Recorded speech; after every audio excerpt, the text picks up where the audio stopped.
The Strange Case of Dr. Jekyll and Mr. Hyde by Robert Louis Stevenson. Read by Steve Parker.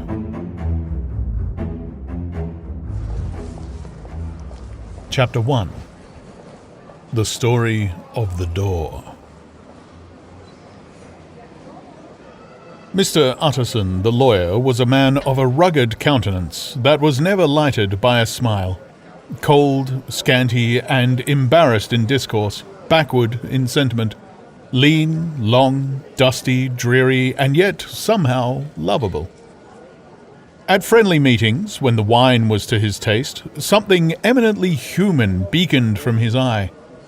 Something, indeed, which never found its way into his talk, but which spoke not only in these silent syllables of the after-dinner face, but more often and loudly in the acts of his life. He was austere with himself, drank gin when he was alone, to mortify a taste for vintages, and though he enjoyed the theatre, had not crossed the doors of one for 20 years. But he had an approved tolerance for others, sometimes wondering, almost with envy, at the high pressure of spirits involved in their misdeeds, and in any extremity inclined to help rather than to reprove. "I incline to Cain's heresy," he used to say quaintly. "I let my brother go to the devil in his own way." In this character, it was frequently his fortune to be the last reputable acquaintance and the last good influence in the lives of down-going men. And to such as these, so long as they came about his chambers, he never marked a shade of change in his demeanour. No doubt the feat was easy to Mr. Utterson, for he was undemonstrative at the best, and even his friendship seemed to be founded in a similar catholicity of good nature. It is the mark of a modest man to accept his friend's circle ready-made from the hands of opportunity, and that was the lawyer's way. His friends were those of his own blood, or those whom he had known the longest. His affections, like ivy, were the growth of time. They implied no aptness in the object. Hence, no doubt, the bond that united him to Mr. Richard Enfield, his distant kinsman, the well-known man about town. It was a nut to crack for many, what these two could see in each other, or what subject they could find in common. It was reported by those who encountered them in their Sunday walks that they said nothing, looked singularly dull, and would hail with obvious relief the appearance of a friend. For all that, these two men put the greatest store by these excursions, counted them the chief jewel of each week, and not only set aside occasions of pleasure, but even resisted the calls of business, that they might enjoy them uninterrupted. It chanced on one of these rambles that their way led them down a by-street in a busy quarter of London.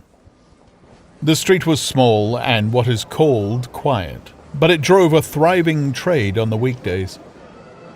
The inhabitants were all doing well, it seemed, and all emulously hoping to do better still, and laying out the surplus of their grains in coquetry, so that the shop fronts stood along the thoroughfare with an air of invitation, like rows of smiling saleswomen. Even on Sunday, when it veiled its more florid charms and lay comparatively empty of passage, the street shone out in contrast to its dingy neighbourhood like a fire in a forest, and with its freshly painted shutters, well-polished brasses, and general cleanliness and gaiety of note, instantly caught and pleased the eye of the passenger. 2 doors from one corner, on the left hand going east, the line was broken by the entry of a court, and just at that point a certain sinister block of building thrust forward its gable on the street. It was 2 stories high, showed no window, nothing but a door on the lowest story and a blind forehead of discoloured wall on the upper, and bore in every feature the marks of prolonged and sordid negligence. The door, which was equipped with neither bell nor knocker, was blistered and disdained. Trumps slouched in the recess and struck matches on the panels. Children kept shop upon the steps. The schoolboy had tried his knife on the mouldings, and for close on a generation, no one had appeared to drive away these random visitors or to repair their ravages. Mr. Enfield and the lawyer were on the side of the by-street, but when they came abreast of the entry, the former lifted up his cane and pointed. "Do you ever remark that door?"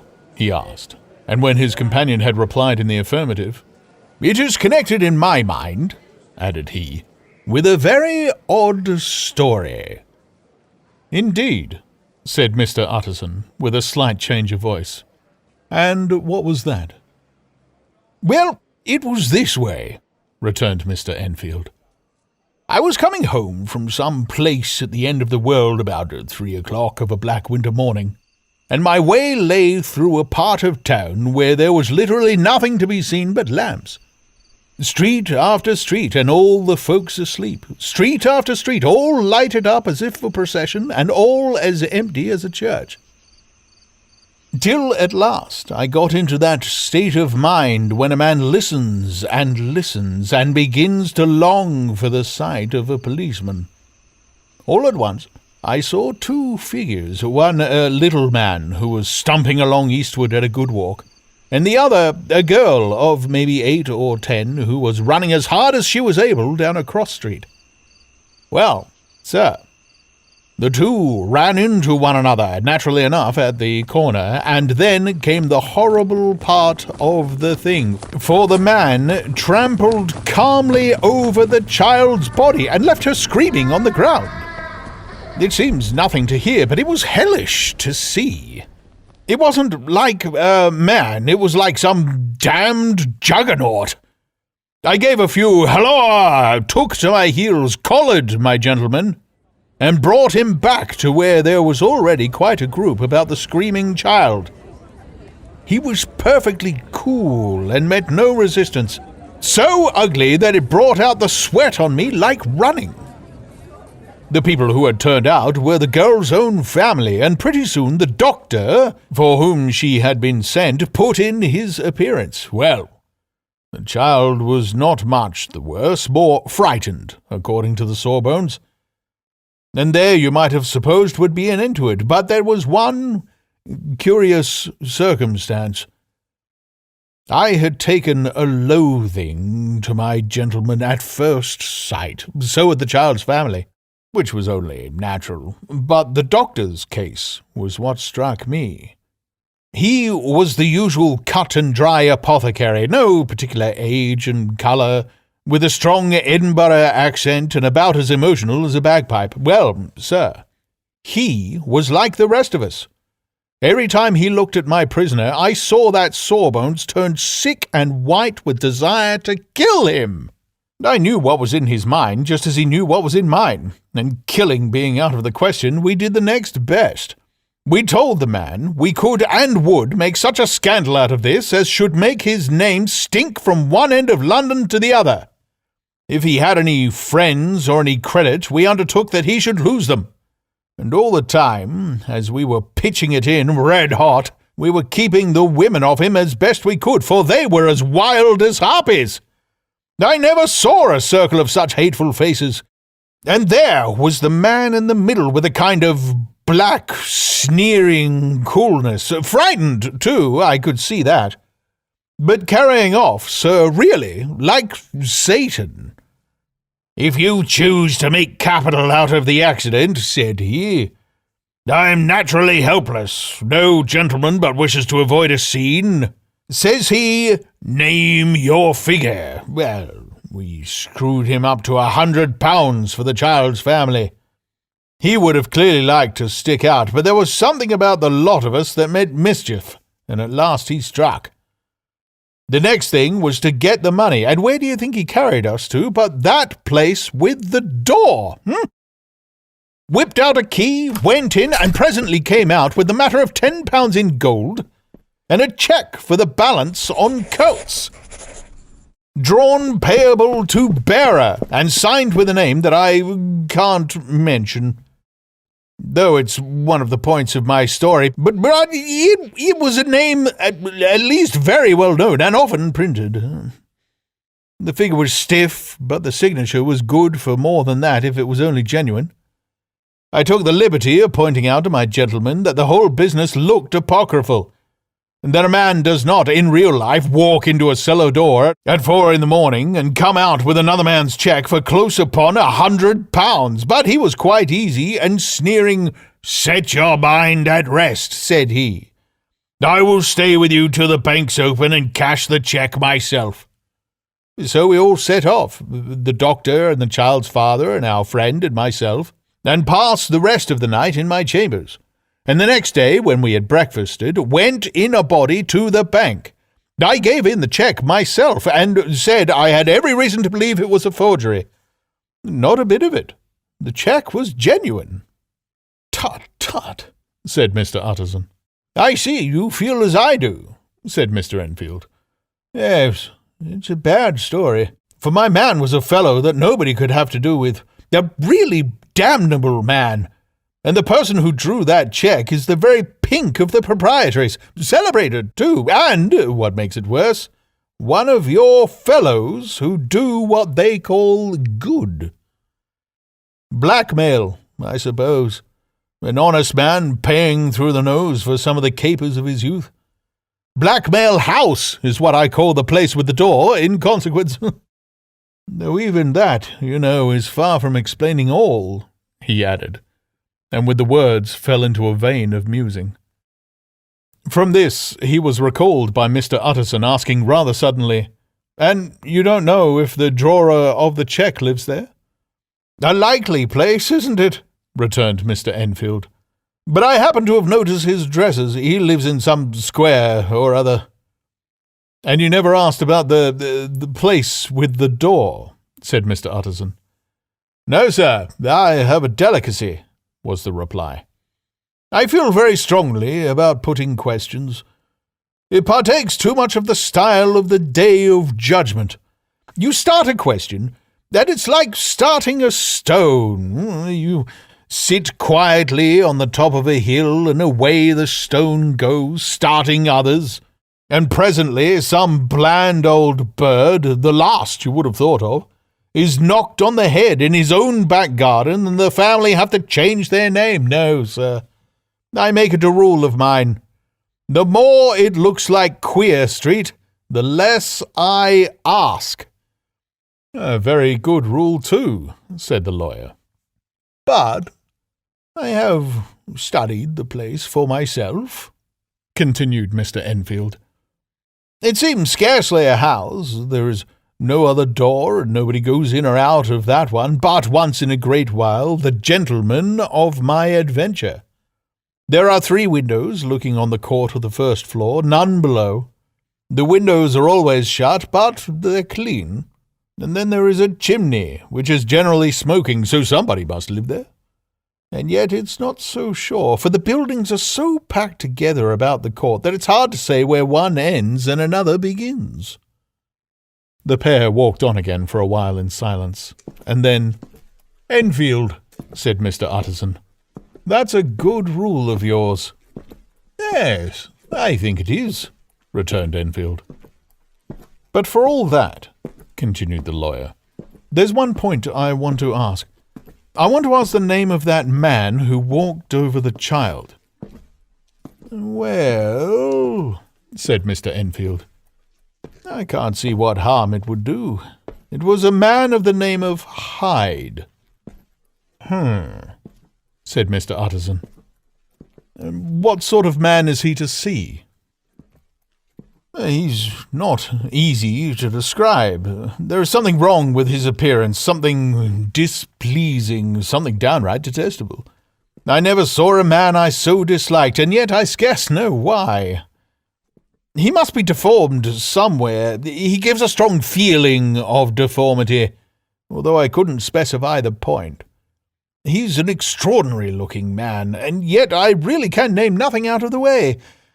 No, sir, I can make no hand of it. I can't describe him, and it's not for want of memory, for I declare I can see him this moment." Mr. Utterson again walked some way in silence, and obviously under a weight of consideration. "You're sure he used a key?" he inquired at last. "My dear sir," began Enfield, surprised out of himself. "Yes, I know," said Utterson. "I know it must seem strange. The fact is, if I do not ask you the name of the other party, it's because I know it already. You see, Richard, your tale has gone home. If you have been inexact in any point, you had better correct it." "I think you might have warned me," returned the other with a touch of sullenness. "But I have been pedantically exact, as you call it. The fellow had a key, and what's more, he has it still. I saw him use it not a week ago." Mr. Utterson sighed deeply, but never said a word, and the young man presently resumed. "Here is another lesson to say nothing," said he. "I am ashamed of my long tongue. Let us make a bargain never to return to this again." "With all my heart," said the lawyer. "I shake hands on that, Richard."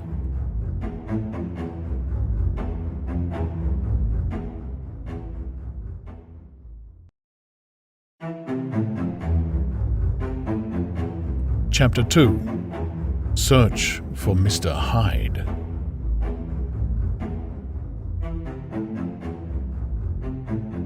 That evening, Mr. Utterson came home to his bachelor house in sombre spirits, and sat down to dinner without relish. It was his custom of a Sunday, when the meal was over, to sit close by the fire, a volume of some dry divinity on his reading desk, until the clock of the neighbouring church ran out the hour of 12, when he would go soberly and gratefully to bed. On this night, however, as soon as the cloth was taken away, he took up a candle and went into his business room. There he opened his safe, took from the most private part of it a document endorsed on the envelope as Dr. Jekyll's will, and sat down with a clouded brow to study its contents. The will was holograph, for Mr. Utterson, though he took charge of it now that it was made, had refused to lend the least assistance in the making of it. It provided not only that, in the case of the decease of Henry Jekyll, M.D., D.C.L., LL.D., F.R.S., etc., all his possessions were to pass into the hands of his friend and benefactor, Edward Hyde, but that in the case of Dr. Jekyll's disappearance or unexplained absence for any period exceeding 3 calendar months, the said Edward Hyde should step into the said Henry Jekyll's shoes without further delay, and free from any burthen or obligation beyond the payment of a few small sums to the members of the doctor's household. This document had long been the lawyer's eyesore. It offended him both as a lawyer and as a lover of the sane and customary sides of life, to whom the fanciful was the immodest. And hitherto it was his ignorance of Mr. Hyde that had swelled his indignation. Now, by a sudden turn, it was his knowledge. It was already bad enough when the name was but a name of which he could learn no more.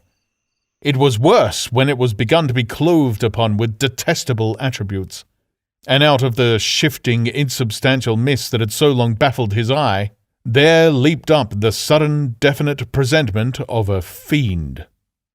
"I thought it was madness," he said, as he replaced the obnoxious paper in the safe. "And now I begin to fear it is a disgrace." With that, he blew out his candle, put on a greatcoat, and set forth in the direction of Cavendish Square, the citadel of medicine, where his friend, the great Dr. Lanyon, had his house and received his crowding patients. If anyone knows, it will be Lanyon, he had thought. The solemn butler knew and welcomed him. He was subjected to no stage of delay, but ushered direct from the door to the dining room, where Dr. Lanyon sat alone over his wine. This was a hearty, healthy, dapper, red-faced gentleman, with a shock of hair prematurely white, and a boisterous and decided manner. At sight of Mr. Utterson, he sprang up from his chair and welcomed him with both hands. The geniality, as was the way of the man, was somewhat theatrical to the eye, but it reposed on genuine feeling.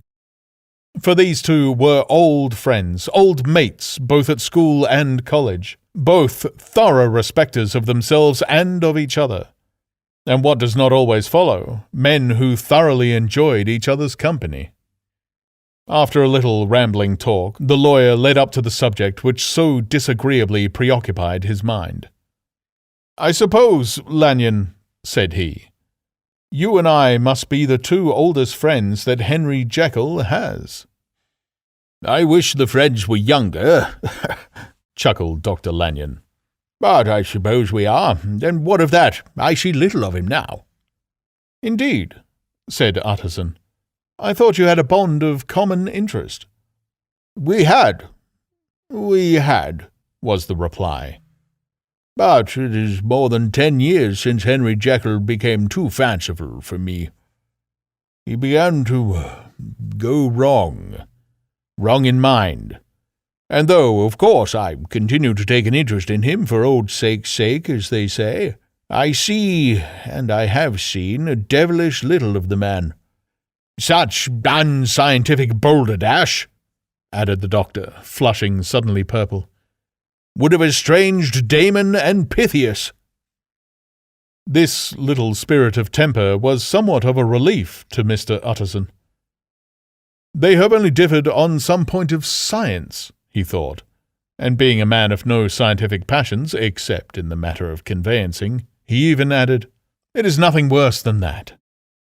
He gave his friend a few seconds to recover his composure, and then approached the question he had come to put.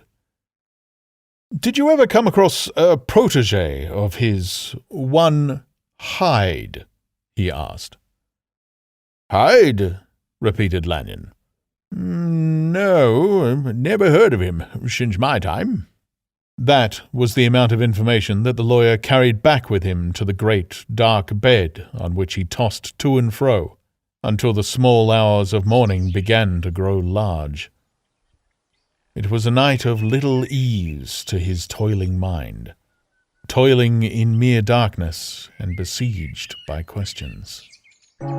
6 o'clock struck on the bells of the church that was so conveniently near to Mr. Utterson's dwelling, and still he was digging at the problem. Hitherto it had touched him on the intellectual side alone, but now his imagination also was engaged, or rather enslaved, and as he lay and tossed in the gross darkness of the night and the curtained room, Mr. Enfield's tale went by before his mind in a scroll of lighted pictures. He would be aware of the great field of lamps of a nocturnal city, then of the figure of a man walking swiftly, then of a child running from the doctors, and then these met, and that human juggernaut trod the child down and passed on regardless of her screams. Or else he would see a room in a rich house where his friend lay asleep, dreaming and smiling at his dreams, and then the door of that room would be opened, the curtains of the bed plucked apart, the sleeper recalled, and lo, there would stand by his side a figure to whom power was given, and even at that dead hour he must rise and do its bidding. The figure in these two phases haunted the lawyer all night, and if at any time he dozed over, it was but to see it glide more stealthily through his sleeping houses, or move the more swiftly, and still the more swiftly, even to dizziness through wider labyrinths of lamp-lighted city, and at every street corner crush a child and leave her screaming. And still the figure had no face by which he might know it. Even in his dreams it had no face, or one that baffled him and melted before his eyes. And thus it was that there sprang up and grew apace in the lawyer's mind a singularly strong, almost an inordinate curiosity to behold the features of the real Mr. Hyde. If he could but once set eyes on him, he thought, the mystery would lighten, and perhaps roll altogether away, as was the habit of mysterious things when well examined. He might see a reason for his friend's strange preference, or bondage, call it which you please, and even for the startling clause of the will.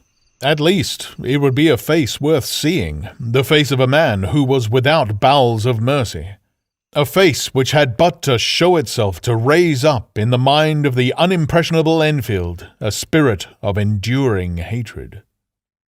From that time forward, Mr. Utterson began to haunt the door in the by-street of shops. In the morning before office hours, at noon when business was aplenty, and time scarce at night under the face of the fogged city moon. By all lights, and at all hours of solitude or concourse, the lawyer was to be found on his chosen post. If he be Mr. Hyde, he had thought, I shall be Mr. Seek. And at last his patience was rewarded. It was a fine dry night, frost in the air, the streets as clean as a ballroom floor, the lamps unshaken by any wind, drawing a regular pattern of light and shadow. By 10 o'clock, when the shops were closed, the by-street was very solitary, and in spite of the low growl of London from all around, very silent. Small sounds carried far. Domestic sounds out of the houses were clearly audible on either side of the roadway, and the rumour of the approach of any passenger preceded him by a long time. Mr. Utterson had been some minutes at his post when he was aware of an odd, light footstep drawing near. In the course of his nightly patrols, he had long grown accustomed to the quaint effect with which the footfalls of a single person, while he is still a great way off, suddenly spring out distinct from the vast hum and clatter of this city. Yet his attention had never before been so sharply and decisively arrested, and it was with a strong, superstitious prevision of success that he withdrew into the entry of the court. The steps drew swiftly nearer, and swelled out suddenly louder as they turned the end of the street. The lawyer, looking forth from the entry, could soon see what manner of man he had to deal with. He was small and very plainly dressed, and the look of him, even at that distance, went somehow strongly against the watcher's inclination. But he made straight for the door, crossing the roadway to save time, and as he came, he drew a key from his pocket like one approaching home. Mr. Utterson stepped out and touched him on the shoulder as he passed. "Mr. Hyde, I think." Mr. Hyde shrank back with a hissing intake of the breath, but his fear was only momentary, and though he did not look the lawyer in the face, he answered coolly enough, "That is my name. What do you want?" "I see you are going in," returned the lawyer. "I am an old friend of Dr. Jekyll's, Mr. Utterson of Gaunt Street. You must have heard of my name. And meeting you so conveniently, I thought you might admit me." "You will not find Dr. Jekyll. He is from home," replied Mr. Hyde, blowing in the key. And then suddenly, but still without looking up, "How do you know me?" he asked. "On your side," said Mr. Utterson, "will you do me a favour?"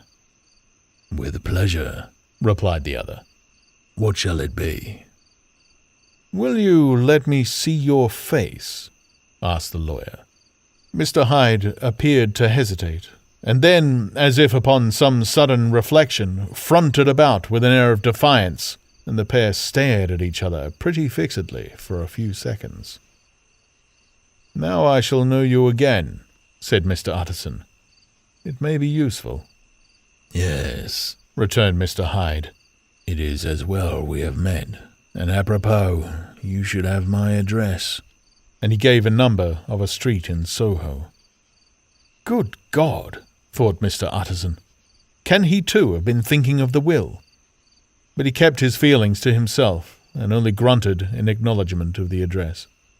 "And now," said the other, "how did you know me?"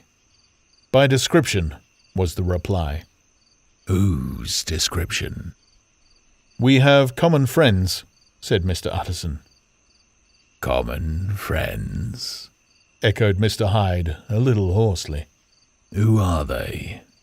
"Jekyll, for instance," said the lawyer. "He never told you," cried Mr. Hyde with a flush of anger.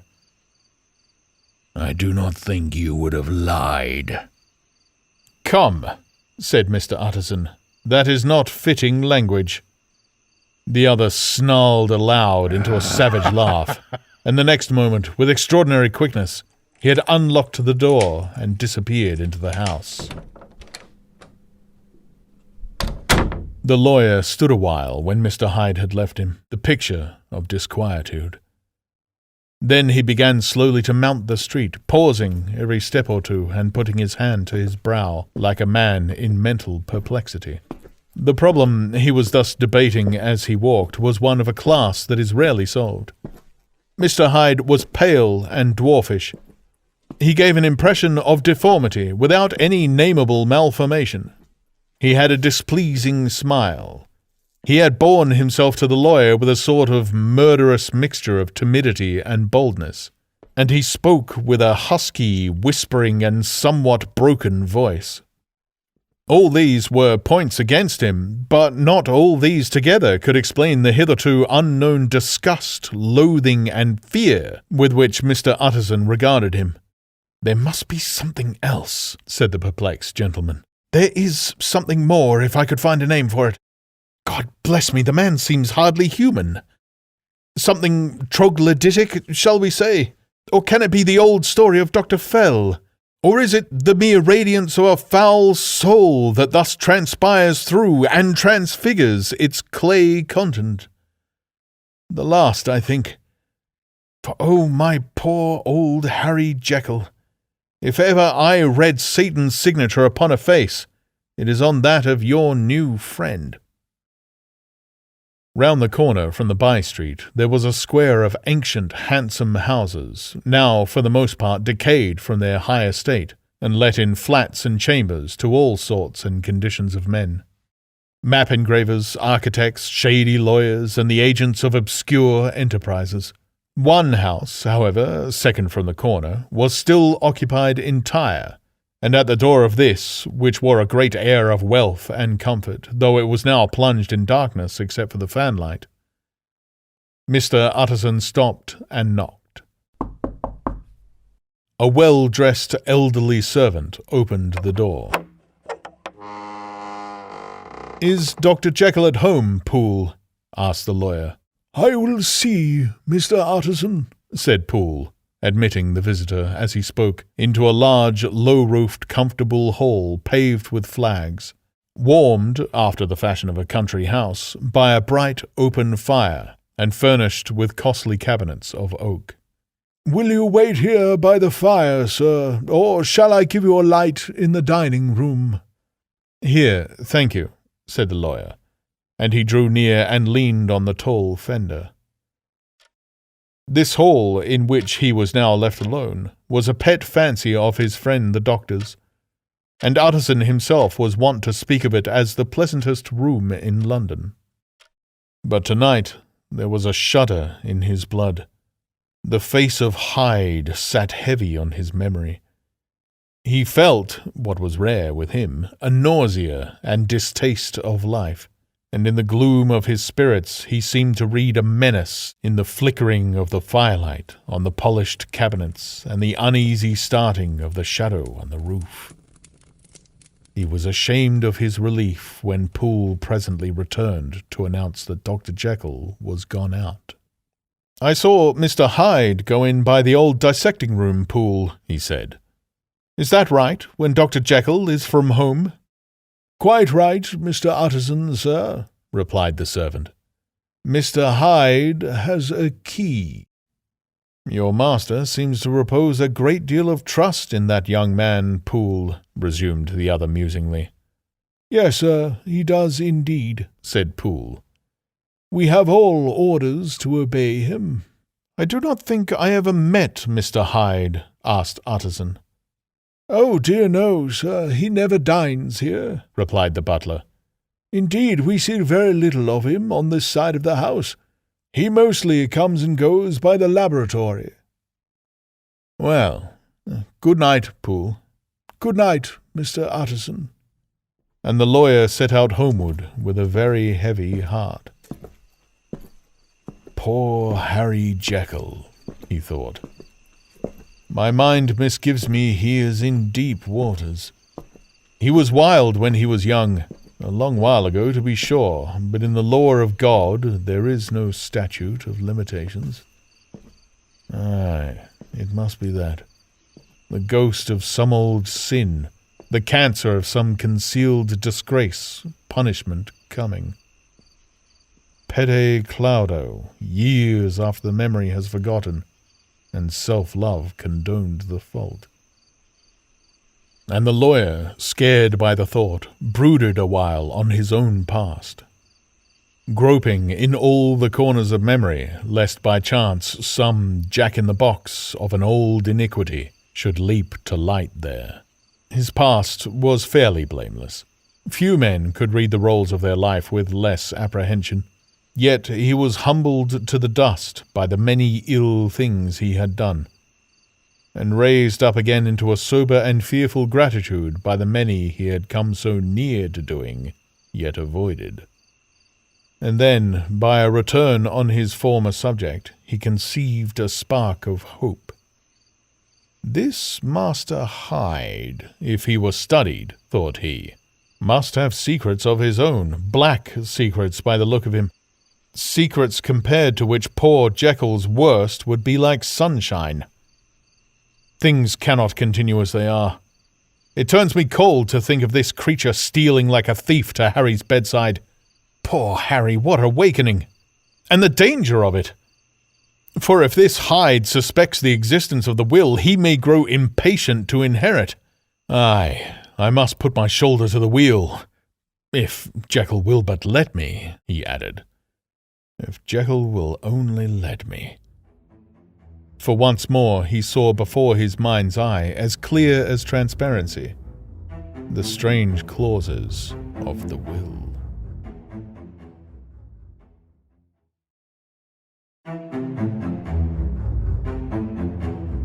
Chapter 3. Dr. Jekyll was quite at ease.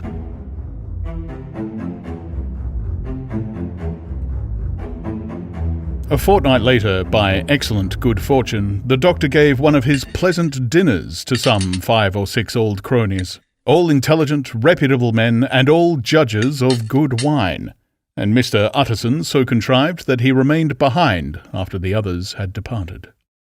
This was no new arrangement, but a thing that had befallen many scores of times. Where Utterson was liked, he was well liked. Hosts loved to detain the dry lawyer when the light-hearted and loose-tongued had already their foot on the threshold. They liked to sit a while in the unobtrusive company, practising for solitude, sobering their minds in the man's rich silence after the expense and strain of gaiety. To this rule, Dr. Jekyll was no exception, and as he now sat on the opposite side of the fire, a large, well-made, smooth-faced man of 50, with something of a stylish cast perhaps, but every mark of capacity and kindness, you could see by his looks that he cherished for Mr. Utterson a sincere and warm affection. "I have been wanting to speak to you, Jekyll," began the latter. "You know that will of yours?" A close observer might have gathered that the topic was distasteful, but the doctor carried it off gaily. "My poor Utterson," said he, "you are unfortunate in such a client. I never saw a man so distressed as you were by my will, unless it were that hide-bound pedant Lanyon, at what he called my scientific heresies. Oh, I know he's a good fellow, you needn't frown, an excellent fellow, and I always meant to see more of him, but a hide-bound pedant for all that, an ignorant, blatant pedant. I was never more disappointed in any man than Lanyon." "You know, I never approved of it," pursued Utterson, ruthlessly disregarding the fresh topic. "My will? Yes, certainly, I know that," said the doctor, a trifle sharply. "You have told me so." "Well, I tell you again," continued the lawyer. "I have been learning something of young Hyde." The large, handsome face of Dr. Jekyll grew pale to the very lips, and there came a blackness about his eyes. "I do not care to hear more," said he. "This is a matter I thought we had agreed to drop." "What I heard was abominable," said Utterson. "It can make no change. You do not understand my position," returned the doctor, with a certain incoherency of manner. "I am painfully situated, Utterson. My position is a very strange one. It is one of those affairs that cannot be mended by talking." "Jekyll," said Utterson, "you know me. I am a man to be trusted. Make a clean breast of this in confidence, and I make no doubt I can get you out of it." "My good Utterson," said the doctor, "this is very good of you. This is downright good of you, and I cannot find words to thank you in. I believe you fully. I would trust you before any man alive, aye, before myself, if I could make the choice. But indeed it isn't what you fancy. It is not as bad as that, and just to put your good heart at rest, I will tell you one thing. The moment I choose, I can be rid of Mr. Hyde. I give you my hand upon that, and I thank you again and again, and I will just add one little word, Utterson, that I'm sure you'll take in good part. This is a private matter, and I beg you to let it sleep." Utterson reflected a little, looking in the fire. "I have no doubt you are perfectly right," he said at last, getting to his feet.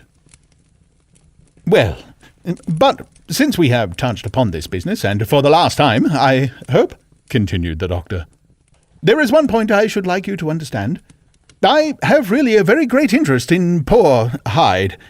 I know you have seen him. He told me so, and I fear he was rude. But I do sincerely take a very great interest in that young man, and if I am taken away, Utterson, I wish you to promise me that you will bear with him and get his rights for him.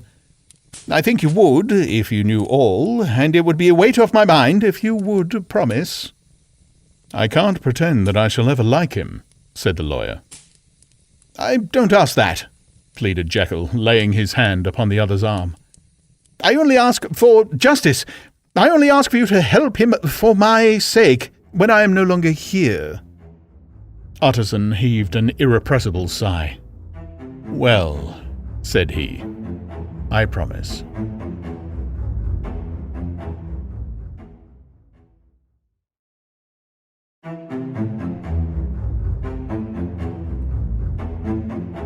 Chapter 4. The Carew Murder Case.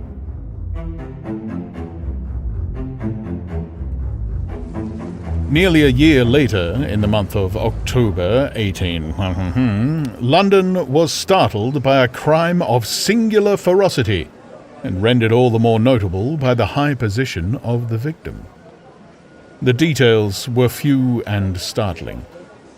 A maidservant, living alone in a house not far from the river, had gone upstairs to bed about 11.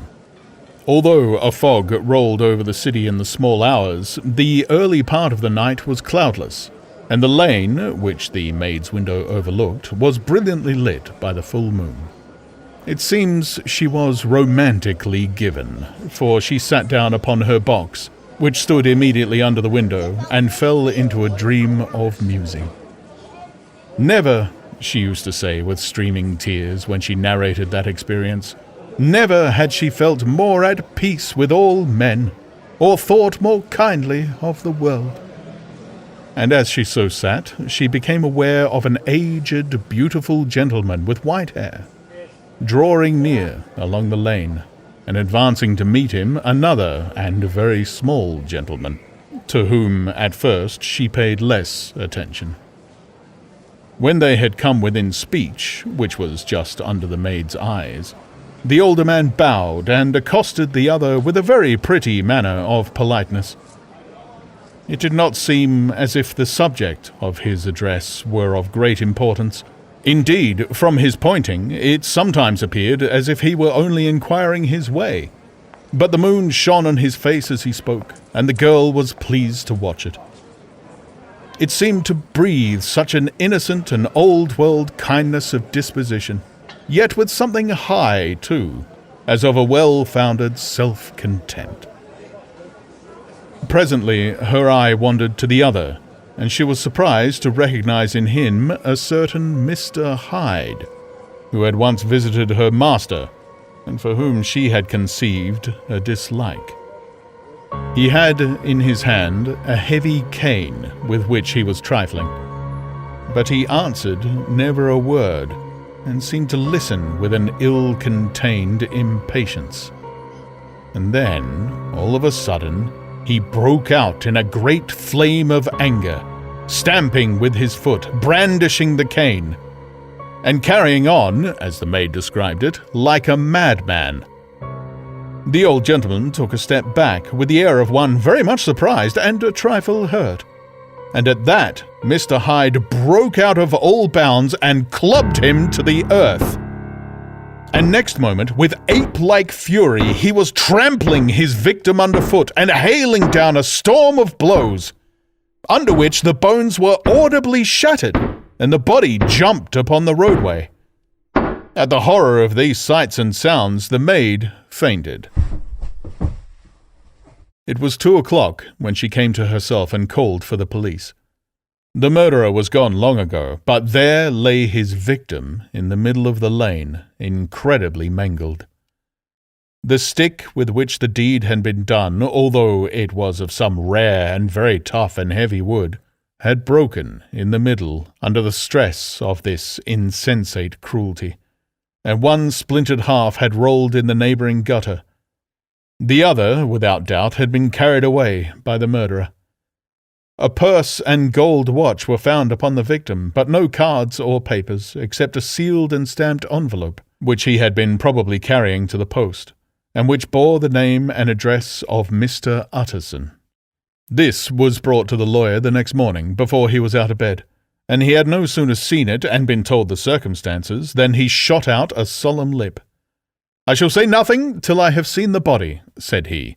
"This may be very serious. Have the kindness to wait while I dress."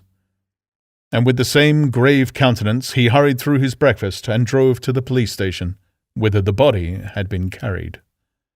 As soon as he came into the cell, he nodded. "Yes," said he, "I recognize him. I am sorry to say that this is Sir Danvers Carew." "Good God, sir!" exclaimed the officer. "Is it possible? Is it possible?" And the next moment his eye lighted up with professional ambition. "This will make a deal of noise," he said, "and perhaps you can help us to the man." And he briefly narrated what the maid had seen and showed the broken stick.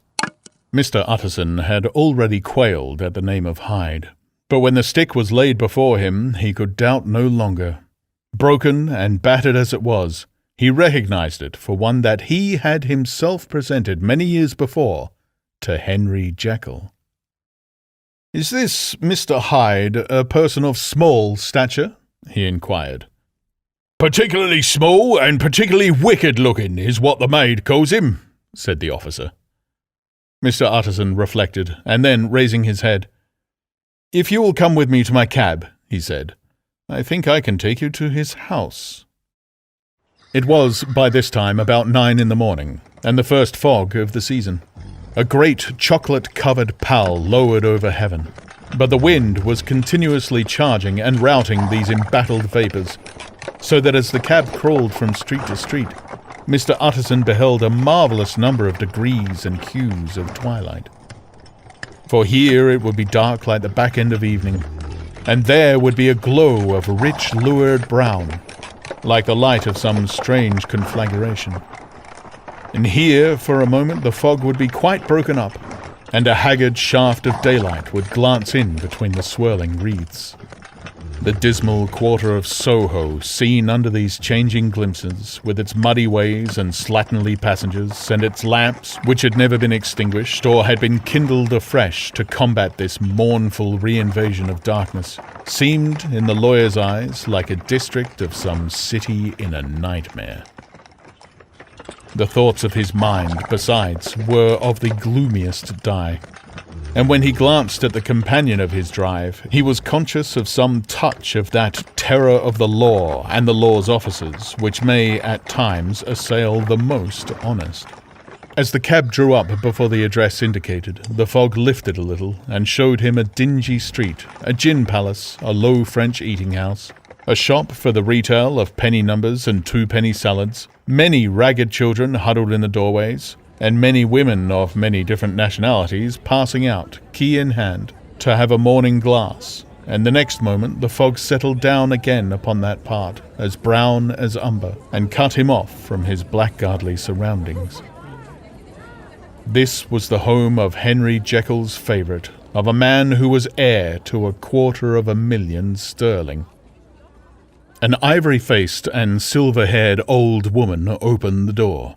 She had an evil face, smoothed by hypocrisy, but her manners were excellent. Yes, she said, this was Mr. Hyde's, but he was not at home. He had been in that night very late, but he had gone away again in less than an hour. There was nothing strange in that. His habits were very irregular, and he was often absent. For instance, it was nearly 2 months since she had seen him till yesterday. Very well, then, we wish to see his rooms, said the lawyer, and when the woman began to declare it was impossible, I had better tell you who this person is, he added. This is Inspector Newcomen of Scotland Yard. A flash of odious joy appeared upon the woman's face. Ah, said she. He is in trouble. What's he done? Mr. Utterson and the inspector exchanged glances. He doesn't seem a very popular character, observed the latter. And now, my good woman, just let me and this gentleman have a look about us. In the whole extent of the house, which, but for the old woman, remained otherwise empty, Mr. Hyde had only used a couple of rooms, but these were furnished with luxury and good taste. A closet was filled with wine, the plate was of silver, the napery elegant, a good picture hung upon the walls, a gift, as Utterson supposed, from Henry Jekyll, who was much of a connoisseur, and the carpets were of many plies and agreeable in colour. At this moment, however, the rooms bore every mark of having been recently and hurriedly ransacked. Clothes lay about the floor with their pockets inside out. Lock-fast drawers stood open, and on the hearth there lay a pile of grey ashes, as though many papers had been burned. From these embers the inspector disinterred the butt end of a green cheque-book, which had resisted the action of the fire. The other half of the stick was found behind the door, and as this clinched his suspicions, the officer declared himself delighted. A visit to the bank, where several £1,000s were found to be lying to the murderer's credit, completed his gratification. You may depend upon it, sir, he told Mr. Utterson. I have him in my hand. He must have lost his head, or he never would have left the stick, or, above all, burnt the cheque-book. Why, money's life to the man. We have nothing to do but wait for him at the bank and get out the handbills. This last, however, was not so easy of accomplishment, for Mr. Hyde had numbered few familiars. Even the master of the servant-maid had only seen him twice. His family could nowhere be traced. He had never been photographed, and the few who could describe him differed wildly, as common observers will. Only on one point were they agreed, and that was the haunting sense of unexpressed deformity with which the fugitive impressed his beholders.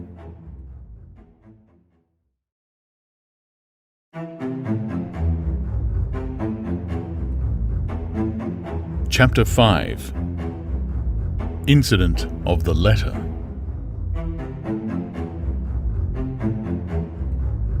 It was late in the afternoon when Mr. Utterson found his way to Dr. Jekyll's door, where he was at once admitted by Poole and carried down by the kitchen officers and across a yard, which had once been a garden, to the building which was indefinitely known as the laboratory, or dissecting rooms. The doctor had bought the house from the heirs of a celebrated surgeon, and his own tastes, being rather chemical than anatomical, had changed the destination of the block at the bottom of the garden. It was the first time that the lawyer had been received in that part of his friend's quarters, and he eyed the dingy windowless structure with curiosity, and gazed round with a distasteful sense of strangeness as he crossed the theatre. Once crowded with eager students, and now lying gaunt and silent, the tables laden with chemical apparatus, the floor strewn with crates and littered with packing straw, and the light falling dimly through the foggy cupola. At the furthest end, the flight of stairs mounted to a door covered with red baize, and through this, Mr. Utterson was at last received into the doctor's cabinet. It was a large room, fitted round with glass presses, furnished, among other things, with a cheval glass and a business table, and looking out upon the court by 3 dusty windows barred with iron. The fire burned in the grate. A lamp was set lighted on the chimney shelf, for even in the houses the fog began to lie thickly. And there, close up to the warmth, sat Dr. Jekyll, looking deathly sick. He did not rise to meet his visitor, but held out a cold hand and bade him welcome in a changed voice. "And now," said Mr. Utterson, as soon as Poole had left them, "you have heard the news?" The doctor shuddered. "They were crying it in the square," he said. "I heard them in my dining room." "One word," said the lawyer. "Carew was my client, but so are you, and I want to know what I'm doing.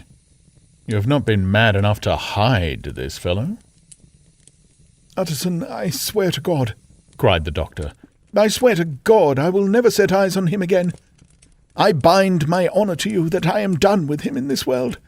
It is all at an end. And indeed, he does not want my help. You do not know him as I do. He is safe, he is quite safe, mark my words. He will never more be heard of." The lawyer listened gloomily. He did not like his friend's feverish manner. "You seem pretty sure of him," said he, "and for your sake I hope you may be right. If it came to a trial, your name might appear." "I am quite sure of him," replied Jekyll. "I have grounds for certainty that I cannot share with anyone. But there is one thing on which you may advise me. I have received a letter, and I am at a loss whether I should show it to the police. I should like to leave it in your hands, Utterson. You would judge wisely, I am sure. I have so great a trust in you." "You fear, I suppose, that it might lead to his detection?" asked the lawyer.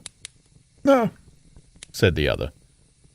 "I cannot say I care what becomes of Hyde. I am quite done with him. I was thinking of my own character, which this hateful business has rather exposed." Utterson ruminated a while. He was surprised at his friend's selfishness, and yet relieved by it. "Well," said he at last, "let me see the letter." The letter was written in an odd, upright hand, and signed Edward Hyde, and it signified, briefly enough, that the writer's benefactor, Dr. Jekyll, whom he had long so unworthily repaid for 1,000 generosities, need labour under no alarm for his safety, as he had means of escape on which he placed a sure dependence. The lawyer liked this letter well enough. It put a better colour on the intimacy that he had looked for, and he blamed himself for some of his past suspicions. "Have you the envelope?" he asked. "I burned it," replied Jekyll, "before I thought what I was about. But it bore no postmark. The note was handed in." "Shall I keep this and sleep upon it?" asked Utterson. "I wish you to judge for me entirely," was the reply. "I have lost confidence in myself." "Well, I shall consider," returned the lawyer. "And now one word more. It was Hyde who dictated the terms in your will about that disappearance?" The doctor seemed seized with a qualm of faintness. He shut his mouth tight and nodded. "I knew it," said Utterson. "He meant to murder you. You had a fine escape." "I have had what is far more to the purpose," returned the doctor solemnly. "I have had a lesson. Oh, God, Utterson, what a lesson I have had!" And he covered his face for a moment with his hands. On his way out, the lawyer stopped and had a word or two with Poole. "By the by," said he, "there was a letter handed in today. What was the messenger like?" But Poole was positive nothing had come except by post. "And only circulars by that," he added. This news sent off the visitor with his fears renewed. Plainly, the letter had come by the laboratory door. Possibly, indeed, it had been written in the cabinet. And if that was so, it must be differently judged and handled with the more caution. The newsboys, as he went, were crying themselves hoarse along the footways. "Special edition! Shocking murder of an MP!" That was the funeral oration of one friend and client, and he could not help a certain apprehension lest the good name of another should be sucked down in the eddy of the scandal. It was, at least, a ticklish decision that he had to make, and self-reliant as he was by habit, he began to cherish a longing for advice. It was not to be had directly, but perhaps, he thought, it might be fished for. Presently after, he sat on one side of his own hearth, with Mr. Guest, his head clerk, upon the other, and midway between, at a nicely calculated distance from the fire, a bottle of a particular old wine that had long dwelt unsunned in the foundations of his house. The fog still slept on the wing above the drowned city, where the lamps glimmered like carbuncles, and through the muffle and smother of these fallen clouds, the procession of the town's life was still rolling in through the great arteries with a sound as of a mighty wind. But the room was gay with firelight.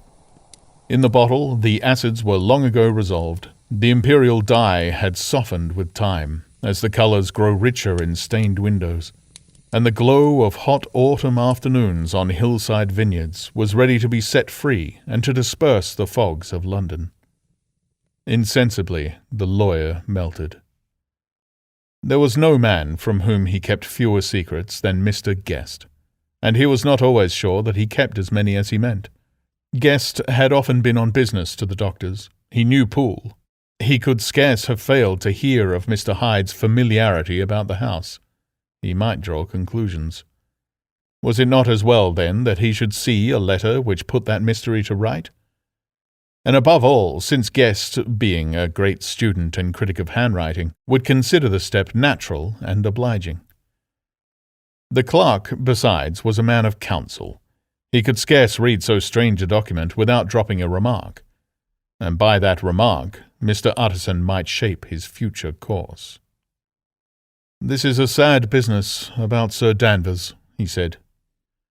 "Yes, sir, indeed. It has elicited a great deal of public feeling," returned Guest. "The man, of course, was mad." "I should like to hear your views on that," replied Utterson. "I have a document here in his handwriting. It is between ourselves, for I scarce know what to do about it.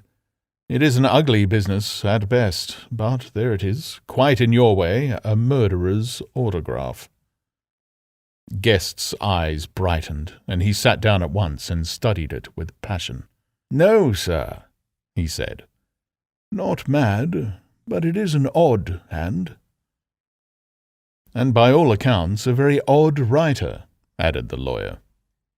Just then the servant entered with a note. "Is that from Dr. Jekyll, sir?" inquired the clerk. "I thought I knew the writing. Anything private, Mr. Utterson?" "Only an invitation to dinner. Why, do you want to see it?" "One moment, I thank you, sir." And the clerk laid the 2 sheets of paper alongside and sedulously compared their contents. "Thank you, sir," he said at last, returning both. "It is a very interesting autograph." There was a pause, during which Mr. Utterson struggled with himself. "Why did you compare them, Guest?" he inquired suddenly. "Well, sir," returned the clerk, "there's a rather singular resemblance. The 2 hands are in many points identical, only differently sloped." Rather quaint," said Utterson.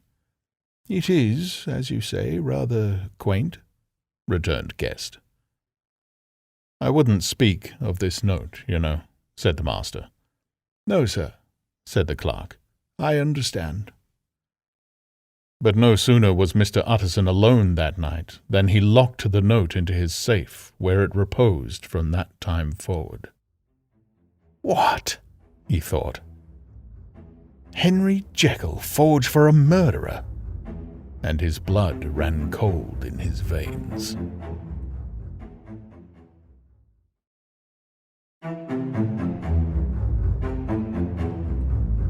Chapter 6. Incident of Dr. Lanyon.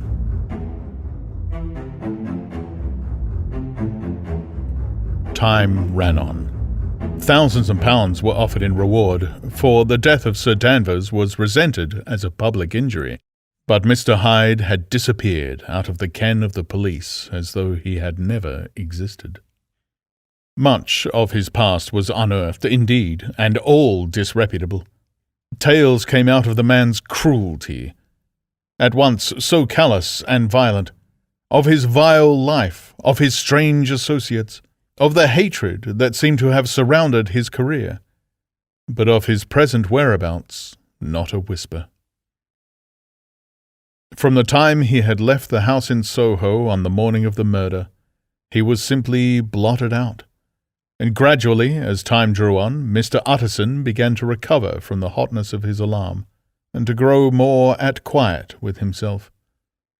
The death of Sir Danvers was, to his way of thinking, more than paid for by the disappearance of Mr. Hyde. Now that the evil influence had been withdrawn, a new life began for Dr. Jekyll. He came out of his seclusion, renewed relations with his friends, became once more their familiar guest and entertainer. And whilst he had always been known for charities, he was now no less distinguished for religion. He was busy. He was much in the open air. He did good. His face seemed to open and brighten as if with an inward consciousness of service. And for more than 2 months the doctor was at peace. On the 8th of January, Utterson had dined at the doctor's with a small party. Lanyon had been there, and the face of the host had looked from one to the other as in the old days when the trio were inseparable friends. On the 12th, and again on the 14th, the door was shut against the lawyer. "The doctor was confined to the house," Poole said, "and saw no one." On the 15th he tried again, and was again refused, and having now been used for the last 2 months to see his friend almost daily, he found this return of solitude to weigh upon his spirits. The 5th night he had in guest to dine with him, and the 6th he betook himself to Dr. Lanyon's. There, at last, he was not denied admittance, but when he came in he was shocked at the change which had taken place in the doctor's appearance. He had his death warrant written legibly upon his face. The rosy man had grown pale. His flesh had fallen away. He was visibly bolder and older, and yet it was not so much these tokens of a swift physical decay that arrested the lawyer's notice, as a look in the eye and a quality of manner that seemed to testify to some deep-seated terror of the mind. It was unlikely that the doctor should fear death, and yet that was what Utterson was tempted to suspect. Yes, he thought, he is a doctor. He must know his own state and that his days are counted, and the knowledge is more than he can bear. And yet, when Utterson remarked on his ill looks, it was with an air of great firmness that Lanyon declared himself a doomed man. "I have had a shock," he said, "and I shall never recover. It is a question of weeks. Well, life has been pleasant. I liked it. Yes, sir, I used to like it.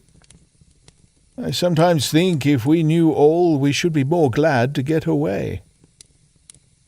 "Jekyll is ill too," observed Utterson. "Have you seen him?" But Lanyon's face changed, and he held up a trembling hand. "I wish to see or hear no more of Dr. Jekyll," he said in a loud, unsteady voice.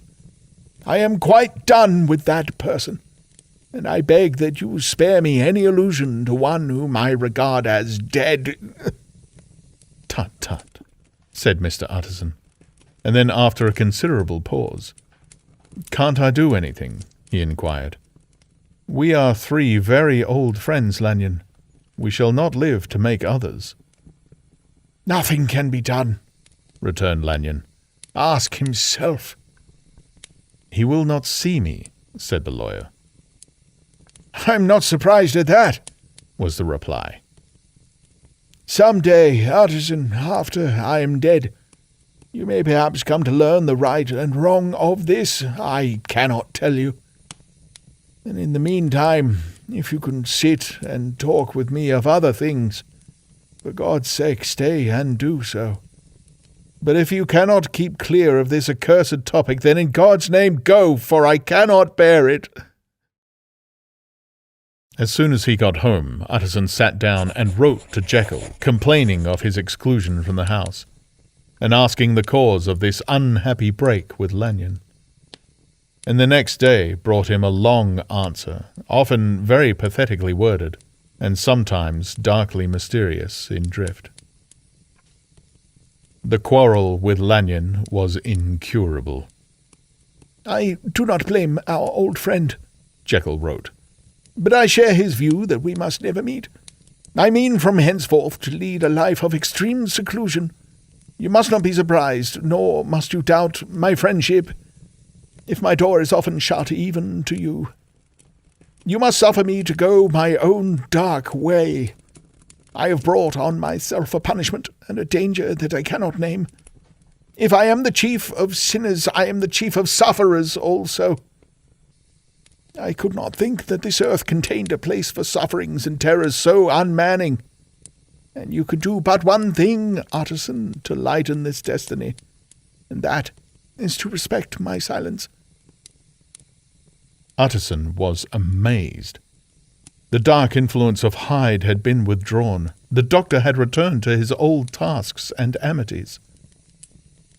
A week ago, the prospect had smiled with every promise of a cheerful and an honoured age. And now, in a moment, friendship and peace of mind and the whole tenor of his life were wrecked. So great and unprepared a change pointed to madness, but in view of Lanyon's manner and words, there must lie for it some deeper ground. A week afterwards, Dr. Lanyon took to his bed, and in something less than a fortnight he was dead. The night after the funeral, at which he had been sadly affected, Utterson locked the door of his business room, and sitting there by the light of a melancholy candle, drew out and set before him an envelope, addressed by the hand and sealed with the seal of his dead friend. "Private, for the hands of G. Utterson alone, and in case of his predecease, to be destroyed unread." So it was emphatically superscribed, and the lawyer dreaded to behold the contents. "I have buried one friend today," he thought. "What if this should cost me another?" And then he contemned the fear as disloyalty and broke the seal. Within there was another enclosure, likewise sealed, and marked upon the cover as "not to be opened till the death or disappearance of Dr. Henry Jekyll." Utterson could not trust his eyes. Yes, it was disappearance, here again, as in the mad will which he had long ago restored to its author. Here again were the idea of a disappearance, and the name of Henry Jekyll bracketed. But in the will, that idea had sprung from the sinister suggestion of the man Hyde. It was set there with a purpose all too plain and horrible. Written by the hand of Lanyon, what should it mean? A great curiosity came on the trustee to disregard the prohibition, and dive at once to the bottom of these mysteries, but professional honour and faith to his dead friend were stringent obligations, and the packet slept in the inmost corner of his private safe. It is one thing to mortify curiosity, another to conquer it, and it may be doubted if, from that day forth, Utterson desired the society of his surviving friend with the same eagerness. He thought of him kindly, but his thoughts were disquieted and fearful. He went to call, indeed, but he was perhaps relieved to be denied admittance. Perhaps, in his heart, he preferred to speak with Poole upon the doorstep and surrounded by the air and sounds of the open city, rather than to be admitted into that house of voluntary bondage and to sit and speak with its inscrutable recluse. Poole had, indeed, no very pleasant news to communicate. The doctor, it appeared, now more than ever confined himself to the cabinet over the laboratory, where he would sometimes even sleep. He was out of spirits, he had grown very silent, he did not read. It seemed as if he had something on his mind. Utterson became so used to the unvarying character of these reports that he fell off, little by little, in the frequency of his visits.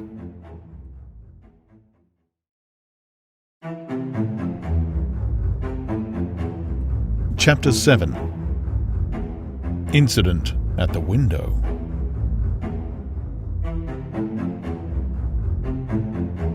It chanced on Sunday, when Mr. Utterson was on his usual walk with Mr. Enfield, that their way lay once again through the by-street, and that when they came in front of the door, both stopped to gaze on it. "Well," said Enfield, "that story's at an end at least. We shall never see more of Mr. Hyde." "I hope not," said Utterson. "Did I ever tell you that I once saw him and shared your feeling of repulsion?" "It was impossible to do the one without the other," returned Enfield. "And by the way, what an ass you must have thought of me not to know that this was a back way to Dr. Jekyll's. It was partly your own fault that I found it out even when I did." "So you found it out, did you?" said Utterson. "But if that be so, we may step into the court and take a look at the windows. To tell you the truth, I am uneasy about poor Jekyll, and even outside I feel as if the presence of a friend might do him good." The court was very cool and a little damp, and full of premature twilight, although the sky, high up overhead, was still bright with sunset. The middle one of the 3 windows was halfway open, and sitting close beside it, taking the air with an infinite sadness of mien, like some disconsolate prisoner, Utterson saw Dr. Jekyll. "What, Jekyll?" he cried. "I trust you are better." "I am very low, Utterson," replied the doctor drearily. "Very low. It will not last long, thank God." "You stay too much indoors," said the lawyer. "You should be out, whipping up the circulation like Mr. Enfield and me. This is my cousin, Mr. Enfield, Dr. Jekyll. Come now, get your hat and take a quick turn with us." "You are very good," sighed the other. "I should like to, very much, but no, it is quite impossible. I dare not. But indeed, Utterson, I am very glad to see you. This is really a great pleasure. I would ask you and Mr. Enfield up, but the place is really not fit." "Why then," said the lawyer good-naturedly, "the best thing we can do is to stay down here and speak with you from where we are." "That is just what I was about to venture to propose," returned the doctor with a smile. But the words were hardly uttered before the smile was struck out of his face, and succeeded by an expression of such abject terror and despair as froze the very blood of the 2 gentlemen below. They saw it but for a glimpse, for the window was instantly thrust down, but that glimpse had been sufficient, and they turned and left the court without a word. In silence, too, they traversed the by-street, and it was not until they had come into a neighbouring thoroughfare, where, even upon a Sunday, there were still some stirrings of life, that Mr. Utterson at last turned and looked at his companion. They were both pale, and there was an answering horror in their eyes. "God forgive us! God forgive us!" said Mr. Utterson. But Mr. Enfield only nodded his head very seriously, and walked on once more in silence.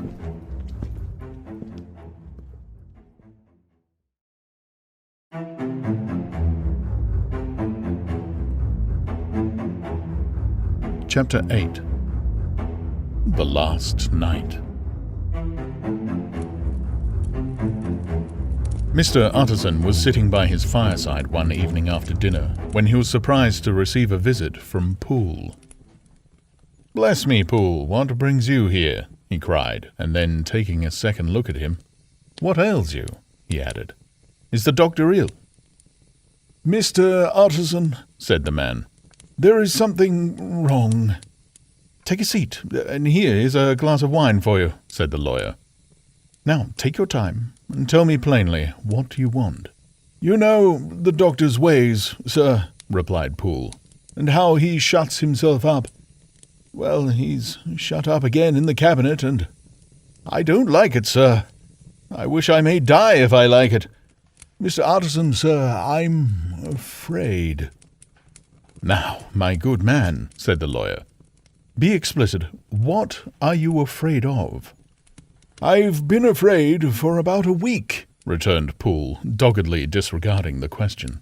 "and I can bear it no more." The man's appearance amply bore out his words. His manner was altered for the worse, and except for the moment when he had first announced his terror, he had not once looked the lawyer in the face.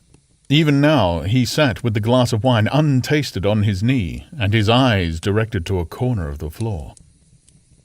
"I can bear it no more," he repeated. "Come," said the lawyer. "I see you have some good reason, Poole. I see there is something seriously amiss.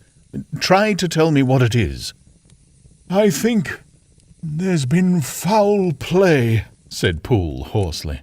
"Foul play!" cried the lawyer, a good deal frightened, and rather inclined to be irritated in consequence. "What foul play? What does the man mean?" "I daren't say, sir," was the answer. "But will you come along with me and see for yourself?"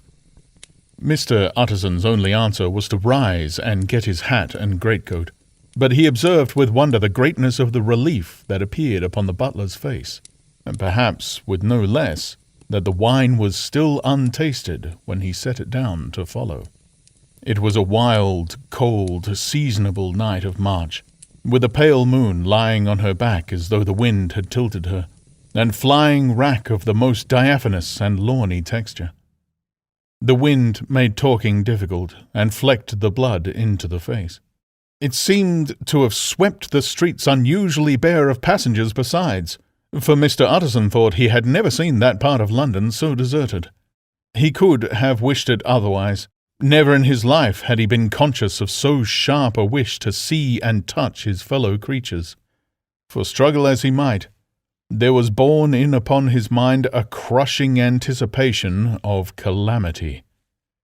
The square, when they got there, was full of wind and dust, and the thin trees in the garden were lashing themselves along the railing. Poole, who had kept all the way a pace or two ahead, now pulled up in the middle of the pavement, and in spite of the biting weather took off his hat and mopped his brow with a red pocket handkerchief. But for all the hurry of his coming, these were not the dews of exertion that he wiped away, but the moisture of some strangling anguish, for his face was white, and his voice, when he spoke, harsh and broken. "Well, sir," he said, "here we are, and God grant there be nothing wrong." "Amen, Poole," said the lawyer. Thereupon the servant knocked in a very guarded manner. The door was opened on the chain, and a voice asked from within, "Is that you, Poole?" "It's all right," said Poole. "Open the door." The hall, when they entered it, was brightly lighted up. The fire was built high, and about the hearth the whole of the servants, men and women, stood huddled together like a flock of sheep. At the sight of Mr. Utterson, the housemaid broke into hysterical whimpering, and the cook, crying out, "Bless God, it's Mr. Utterson!" ran forward as if to take him in her arms. What, are you all here?" said the lawyer peevishly. "Very irregular, very unseemly. Your master would be far from pleased." "They're all afraid," said Poole. Blank silence followed, no one protesting. Only the maid lifted her voice, and now wept loudly. "Hold your tongue!" Poole said to her, with a ferocity of accent that testified to his own jangled nerves. And indeed, when the girl had so suddenly raised the note of her lamentation, they had all started and turned towards the inner door, with faces of dreadful expectation. "And now," continued the butler, addressing the knife boy, "reach me a candle, and we'll get this through hands at once." And he begged Mr. Utterson to follow him, and led the way to the back garden. "Now, sir," said he, "you come as gently as you can. I want you to hear, but I don't want you to be heard. And see here, sir, if by any chance he was to ask you in, don't go." Mr. Utterson's nerves at this unlooked-for termination gave a jerk that nearly threw him from his balance. But he recollected his courage and followed the butler into the laboratory building through the surgical theatre, with its lumber of grates and bottles, to the foot of the stair. Here Poole motioned him to stand on one side and listen, while he himself, setting down the candle and making a great and obvious call on his resolution, mounted the steps and knocked with a somewhat uncertain hand on the red baize of the cabinet door. "Mr. Utterson, sir, asking to see you," he called, and even as he did so, once more violently signed to the lawyer to give ear. A voice answered from within. "Tell him I cannot see anyone," it said complainingly. "Thank you, sir," said Poole, with a note of something like triumph in his voice. And taking up his candle, he led Mr. Utterson back across the yard and into the great kitchen, where the fire was out and the beetles were leaping on the floor. "Sir," he said, looking Mr. Utterson in the eyes, "was that my master's voice?" "It seems much changed," replied the lawyer, very pale, but giving look for look. "Changed? Well, yes, I think so," said the butler. "Have I been 20 years in this man's house to be deceived about his voice? No, sir. Master's made away with. He was made away with 8 days ago when we heard him cry out upon the name of God. And who's in there instead of him, and why it stays there, is a thing that cries to heaven, Mr. Utterson." "This is a very strange tale, Poole. This is rather a wild tale, my man," said Mr. Utterson, biting his finger. "Suppose it were as you suppose. Supposing Dr. Jekyll to have been, murdered. What could induce the murderer to stay? That won't hold water. It doesn't commend itself to reason." "Well, Mr. Utterson, you are a hard man to satisfy, but I'll do it yet," said Poole. "All this last week, you must know, him or it, whatever it is that lives in that cabinet, has been crying night and day for some sort of medicine, and cannot get it to his mind. It was sometimes his way, the master's, that is, to write his orders on a sheet of paper and throw it on the stair. We've had nothing else this week back, nothing but papers and a closed door, and the very meals left there to be smuggled in when nobody was looking. Well, sir, every day, aye, and twice and thrice in the same day, there have been orders and complaints, and I have been sent flying to all the wholesale chemists in town. Every time I brought the stuff back, there would be another paper telling me to return it because it was not pure, and another order to a different firm. This drug is wanted bitter bad, sir, whatever for." "Have you any of these papers?" asked Mr. Utterson. Poole felt in his pocket and handed out a crumpled note, which the lawyer, bending nearer to the candle, carefully examined. Its contents ran thus. "Dr. Jekyll presents his compliments to Messrs. Moore. He assures them that their last sample is impure and quite useless for his present purpose. In the year 18, Dr. J purchased a somewhat large quantity from Messrs. M. He now begs them to search with most sedulous care, and should any of the same quality be left, forward it to him at once. Expense is no consideration. The importance of this to Dr. J can hardly be exaggerated." So far the letter had run composedly enough, But here, with a sudden splutter of the pen, the writer's emotion had broken loose. "For God's sake," he added, "find me some of the old—" "This is a strange note," said Mr. Utterson, and then sharply, "How do you come to have it open?" "The man at Moore's was main angry, sir, and he threw it back to me like so much dirt," returned Poole. "This is unquestionably the doctor's hand, do you know?" resumed the lawyer. "I thought it looked like it," said the servant rather sulkily, and then, with another voice, "But what matters hand of right?" he said. "I've seen him." "Seen him?" repeated Mr. Utterson. "Well?" "That's it," said Poole. "It was this way. I came suddenly into the theatre from the garden. It seems he had slipped out to look for this drug, or whatever it is, for the cabinet door was open. And there he was, at the far end of the room, digging among the crates. He looked up when I came in, gave a kind of cry, and whipped upstairs into the cabinet. It was but for 1 minute that I saw him, but the hair stood upon my head like quills. Sir, if that was my master, why had he a mask upon his face? If it was my master, why did he cry out like a rat and run from me? I have served him long enough, and then—" The man paused and passed his hand over his face. "These are all very strange circumstances," said Mr. Utterson. "But I think I begin to see daylight. Your master, Poole, is plainly seized with one of those maladies that both torture and deform the sufferer. Hence, for aught I know, the alteration of his voice. Hence the mask and the avoidance of his friends. Hence his eagerness to find this drug, by means of which the poor soul retains some hope of ultimate recovery. God grant that he be not deceived. There is my explanation. It is sad enough, Poole, and appalling to consider.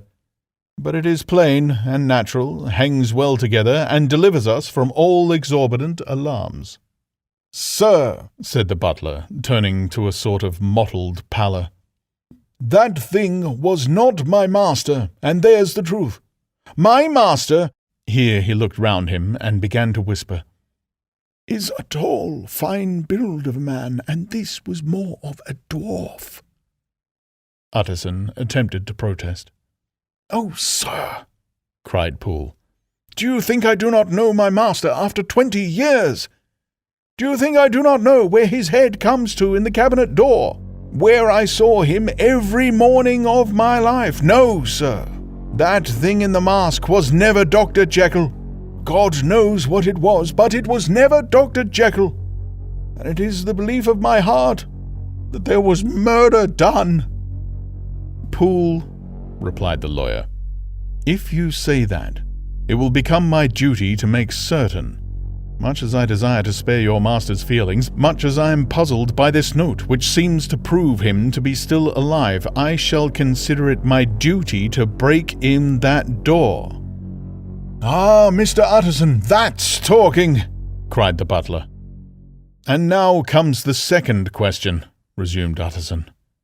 "Who is going to do it?" "Why, you and me, sir," was the undaunted reply. "That's very well said," returned the lawyer. "And whatever comes of it, I shall make it my business to see you are no loser." "There is an axe in the theatre," continued Poole, "and you might take the kitchen poker for yourself." The lawyer took that rude but weighty instrument into his hand and balanced it. "Do you know, Poole," he said, looking up, "that you and I are about to place ourselves in a position of some peril?" "You may say so indeed, sir," returned the butler. "It is well, then, that we should be frank," said the other. "We both think more than we have said. Let us make a clean breast. This masked figure that you saw, did you recognize it?" "Well, sir, it went so quick, and the creature was so doubled up that I could hardly swear to that," was the answer. But if you mean, was it Mr. Hyde? Why, yes, I think it was. You see, it was much of the same bigness, and it had the same quick, light way with it. And then who else could have got in by the laboratory door? You have not forgot, sir, that at the time of the murder he had still the key with him. But that's not all. I don't know, Mr. Utterson, if you ever met this Mr. Hyde. Yes, said the lawyer. I once spoke with him. Then you must know, as well as the rest of us, that there was something queer about that gentleman. Something that gave a man a turn. I don't know rightly how to say it, sir, beyond this, that you felt in your marrow kind of cold and thin. I own I felt something of what you describe, said Mr. Utterson. Quite so, sir, returned Poole. Well, when that masked thing like a monkey jumped from among the chemicals and whipped into the cabinet, it went down my spine like ice. Oh, I know it's not evidence, Mr. Utterson. I'm book-learned enough for that. But a man has his feelings, and I'll give you my Bible word, it was Mr. Hyde. Aye, said the lawyer. My fears incline to the same point. Evil, I fear, founded. Evil was sure to come of that connection. Truly, I believe you. I believe poor Harry is killed, and I believe his murderer, for what purpose God alone can tell, is still lurking in his victim's room. Well, let our name be vengeance. Call Bradshaw. The footman came at the summons, very white and nervous. Pull yourself together, Bradshaw, said the lawyer. This suspense, I know, is telling upon all of you, but it is now our intention to make an end of it. Poole here and I are going to force our way into the cabinet. If all is well, my shoulders are broad enough to bear the blame. Meanwhile, lest anything should really be amiss, or any malefactor seek to escape by the back, you and the boy must go round the corner with a pair of good sticks and take your post at the laboratory door. We give you 10 minutes to get to your stations. As Bradshaw left, the lawyer looked at his watch. And now, Poole, let us get to ours, he said, and taking the poker under his arm, led the way into the yard. The scud had banked over the moon, and it was now quite dark. The wind, which only broke in puffs and draughts into that deep well of building, tossed the light of the candle to and fro about their steps, until they came into the shelter of the theatre, where they sat down silently to wait. London hummed solemnly all around, but nearer at hand the stillness was only broken by the sound of a footfall moving to and fro along the cabinet floor. So it will walk all day, sir, whispered Poole. Aye, and the better part of the night. Only when a new sample comes from the chemist there's a bit of a break. It's an ill conscience that's such an enemy to rest. Sir, there's blood foully shed in every step of it. But hark again, a little closer. Put your heart in your ears, Mr. Utterson, and tell me, is that the doctor's foot? The steps fell lightly and oddly, with a certain swing, for all that they went so slowly. It was different indeed from the heavy, creaking tread of Henry Jekyll. Utterson sighed. "Is there never anything else?" he asked. Poole nodded. "Once," he said. "Once I heard it weeping." "Weeping? How's that?" said the lawyer, conscious of a sudden chill of horror. "Weeping like a woman or a lost soul," said the butler. "I came away with that upon my heart, that I could have wept too." But now the 10 minutes drew to an end. Poole disinterred the axe from under a stack of packing straw. The candle was set upon the nearest table to light them to the attack, and they drew near with bated breath to where that patient foot was still going up and down in the quiet of the night. "Jekyll!" cried Utterson with a loud voice. "I demand to see you!" He paused a moment, but there came no reply. "I give you fair warning. Our suspicions are aroused, and I must and shall see you," he resumed. "If not by fair means, then by foul. If not of your consent, then by brute force." "Utterson," said the voice, "for God's sake, have mercy." "Ah, that's not Jekyll's voice, it's Hyde's," cried Utterson. "Down with the door, Poole!" Poole swung the axe over his shoulder. The blow shook the building, and the red baize door leaped against the lock and hinges. A dismal screech as of mere animal terror rang from the cabinet. Up went the axe again, and again the panels crashed and the frame bounded. 4 times the blow fell, but the wood was tough and the fittings were of excellent workmanship, and it was not until the 5th that the lock burst and the wreck of the door fell inwards on the carpet. The besiegers, appalled by their own riot and the stillness that had succeeded, stood back a little and peered in. There lay the cabinet before their eyes in the quiet lamplight, a good fire glowing and chattering on the hearth, the kettle singing its thin strain, a drawer or two open, papers neatly set forth on the business table, and nearer the fire the things laid out for tea. The quietest room, you would have said, and, but for the glazed presses full of chemicals, the most commonplace that night in London. Right in the middle there lay the body of a man sorely contorted and still twitching. They drew near on tiptoe, turned it on its back, and beheld the face of Edward Hyde. He was dressed in clothes far too large for him, clothes of the doctor's bigness. The cords of his face still moved with a semblance of life, but life was quite gone. And by the crushed file in the hand and the strong smell of kernels that hung upon the air, Utterson knew that he was looking on the body of a self-destroyer. "We have come too late," he said sternly, "whether to save or punish. Hyde is gone to his account, and it only remains for us to find the body of your master." The far greater proportion of the building was occupied by the theatre, which filled almost the whole ground story and was lighted from above, and by the cabinet, which formed an upper story at one end and looked upon the court. A corridor joined the theatre to the door on the by-street, and with this the cabinet communicated separately by a second flight of stairs. There were besides a few dark closets and a spacious cellar. All these they now thoroughly examined. Each closet needed but a glance, for all were empty, and all, by the dust that fell from their doors, had stood long unopened. The cellar, indeed, was filled with crazy lumber, mostly dating from the times of the surgeon who was Jekyll's predecessor.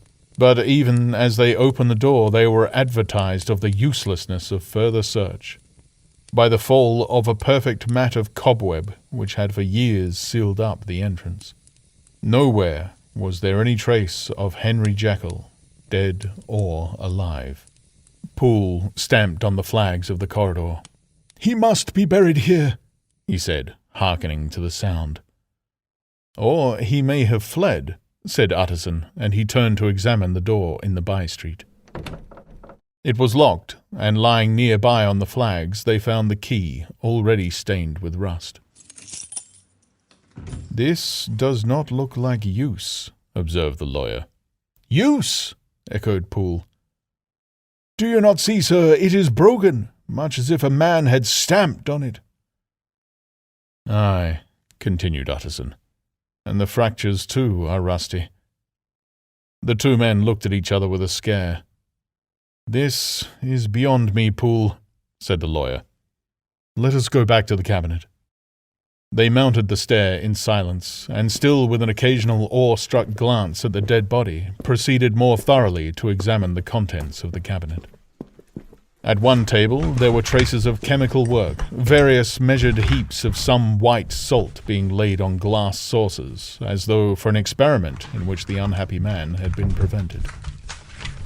"That is the same drug I was always bringing him," said Poole, and even as he spoke, the kettle with a startling noise boiled over. This brought them to the fireside, where the easy chair was drawn cosily up, and the tea things stood ready to the sitter's elbow, the very sugar in the cup. There were several books on a shelf. One lay beside the tea things open, and Utterson was amazed to find it a copy of a pious work, for which Jekyll had several times expressed a great esteem, annotated in his own hand with startling blasphemies. Next, in the course of their review of the chamber, the searchers came to the cheval glass, into whose depths they looked with an involuntary horror. But it was so turned as to show them nothing but the rosy glow playing on the roof, the fire sparkling in 100 repetitions along the glazed front of the presses, and their own pale and fearful countenances stooping to look in.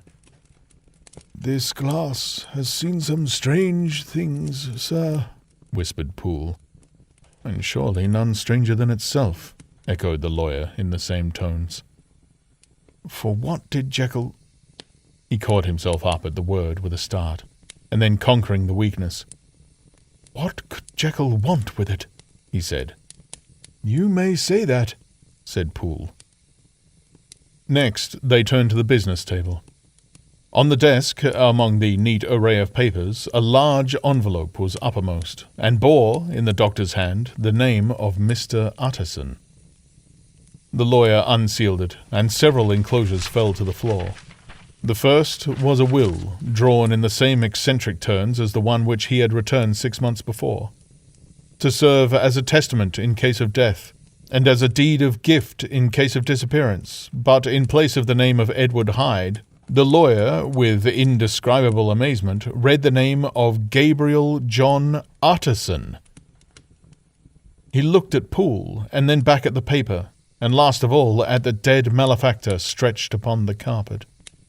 "My head goes round," he said. "He has been all these days in possession. He had no cause to like me. He must have raged to see himself displaced.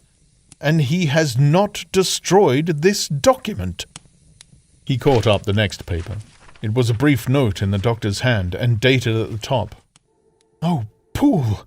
the lawyer cried. "He was alive, and here this day! He cannot have been disposed of in so short a space. He must be still alive. He must have fled. If then, why fled, and how? And in that case, can we venture to declare this suicide? Oh, we must be careful. I foresee that we may yet involve your master in some dire catastrophe." "Why don't you read it, sir?" asked Poole. "Because I fear," replied the lawyer solemnly. "God grant I have no cause for it." And with that he brought the paper to his eyes and read as follows. "My dear Utterson, when this shall fall into your hands, I shall have disappeared. Under what circumstances, I have not the penetration to foresee. But my instinct and all the circumstances of my nameless situation tell me that the end is sure and must be early. Go then, and first read the narrative which Lanyon warned me he was to place in your hands, and if you care to hear more, turn to the confession of your unworthy and unhappy friend, Henry Jekyll." "There was a third enclosure?" asked Utterson. "Here, sir," said Poole, and gave into his hands a considerable packet sealed in several places. The lawyer put it in his pocket. "I would say nothing of this paper.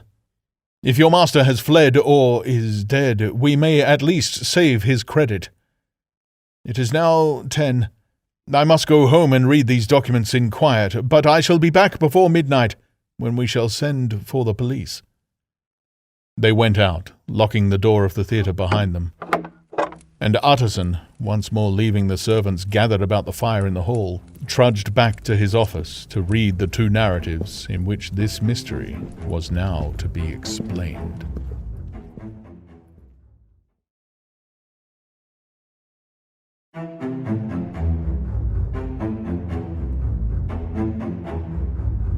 Chapter 9. Dr. Lanyon's Narrative.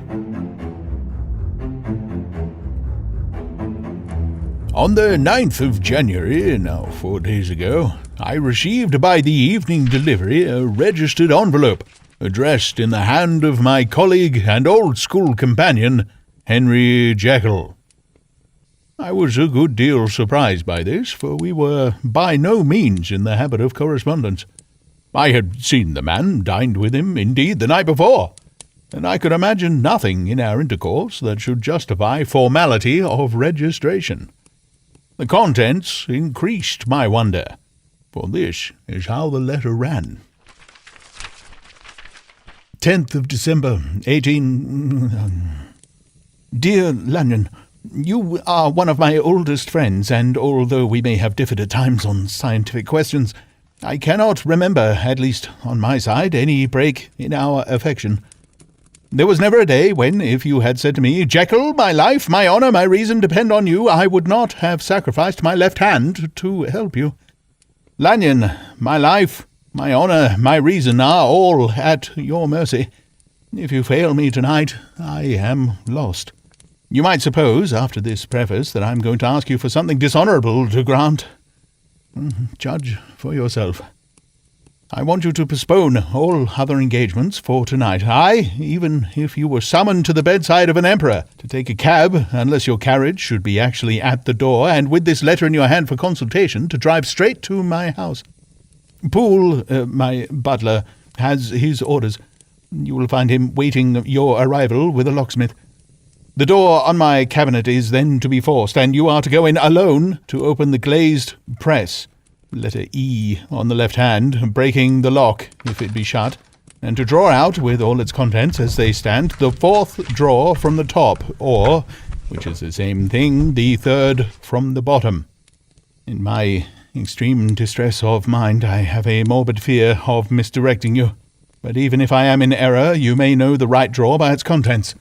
Some powders, a file, and a paper book. This drawer I beg of you to carry back with you to Cavendish Square, exactly as it stands. That is the first part of the service. And now for the second. You should be back, if you set out at once on the receipt of this, long before midnight. But I will leave you that amount of margin, not only in the fear of one of those obstacles that can neither be prevented nor foreseen, but because an hour when your servants are in bed is to be preferred for what will then remain to do.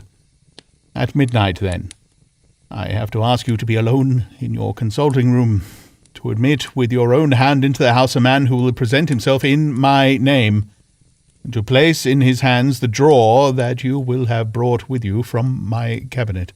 Then you will have played your part, and earned my gratitude completely. 5 minutes afterwards, if you insist upon an explanation, you will have understood that these arrangements are of capital importance, and that by the neglect of one of them, fantastic as they must appear, you might have charged your conscience with my death or the shipwreck of my reason. Confident as I am that you will not trifle with this appeal, my heart sinks and my hand trembles at the bare thought of such a possibility. Think of me at this hour, in a strange place, labouring under a blackness of distress that no fancy can exaggerate, and yet well aware that if you will but punctually serve me, my troubles will roll away like a story that is told. Serve me, my dear Lanyon, and save your friend, H.J. P.S. I had already sealed this up when a fresh terror struck upon my soul. It is possible that the post office may fail me, and this letter not come into your hands until tomorrow morning.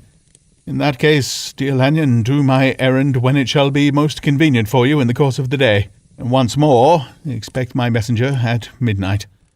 It may then already be too late, and if that night passes without event, you will know that you have seen the last of Henry Jekyll. Upon the reading of this letter, I made sure my colleague was insane, but till that was proved beyond the possibility of doubt, I felt bound to do as he requested. The less I understood of this farrago, the less I was in a position to judge of its importance, and an appeal so worded could not be set aside without a grave responsibility. I rose, accordingly, from table, got into a hansom, and drove straight to Jekyll's house. The butler was awaiting my arrival. He had received by the same post as mine a registered letter of instruction, and had sent at once for a locksmith and a carpenter. The tradesman came while we were yet speaking, and we moved in a body to Old Denman's Surgical Theatre, from which, as you are doubtless aware, Jekyll's private cabinet is most conveniently entered. The door was very strong, the lock excellent. The carpenter avowed he would have had great trouble and had to do much damage if force were to be used, and the locksmith was near despair. But this last was a handy fellow, and after 2 hours' work the door stood open. The press marked E was unlocked, and I took out the drawer, had it filled up with straw and tied in a sheet, and returned with it to Cavendish Square. Here I proceeded to examine its contents. The powders were neatly enough made up, but not with the nicety of the dispensing chemist, so that it was plain that they were of Jekyll's private manufacture. When I opened one of the wrappers, I found what seemed to me a simple crystalline salt of a white colour. The phial to which I next turned my attention might have been about half full of a blood-red liqueur, which was highly pungent to the sense of smell, and seemed to me to contain phosphorus and some volatile ether. At the other ingredients I could make no guess. The book was an ordinary version book, and contained little but a series of dates. These covered a period of many years, but I observed that the entries ceased nearly a year ago, and quite abruptly. Here and there a brief remark was appended to a date, usually no more than a single word, double, occurring perhaps 6 times in total of several hundred entries, and once very early in the list, and followed by several marks of exclamation, "Total failure!" All this, though it whetted my curiosity, told me little that was definite. Here were a phial of some salt, and the record of a series of experiments that had led, like too many of Jekyll's investigations, to no end of practical usefulness.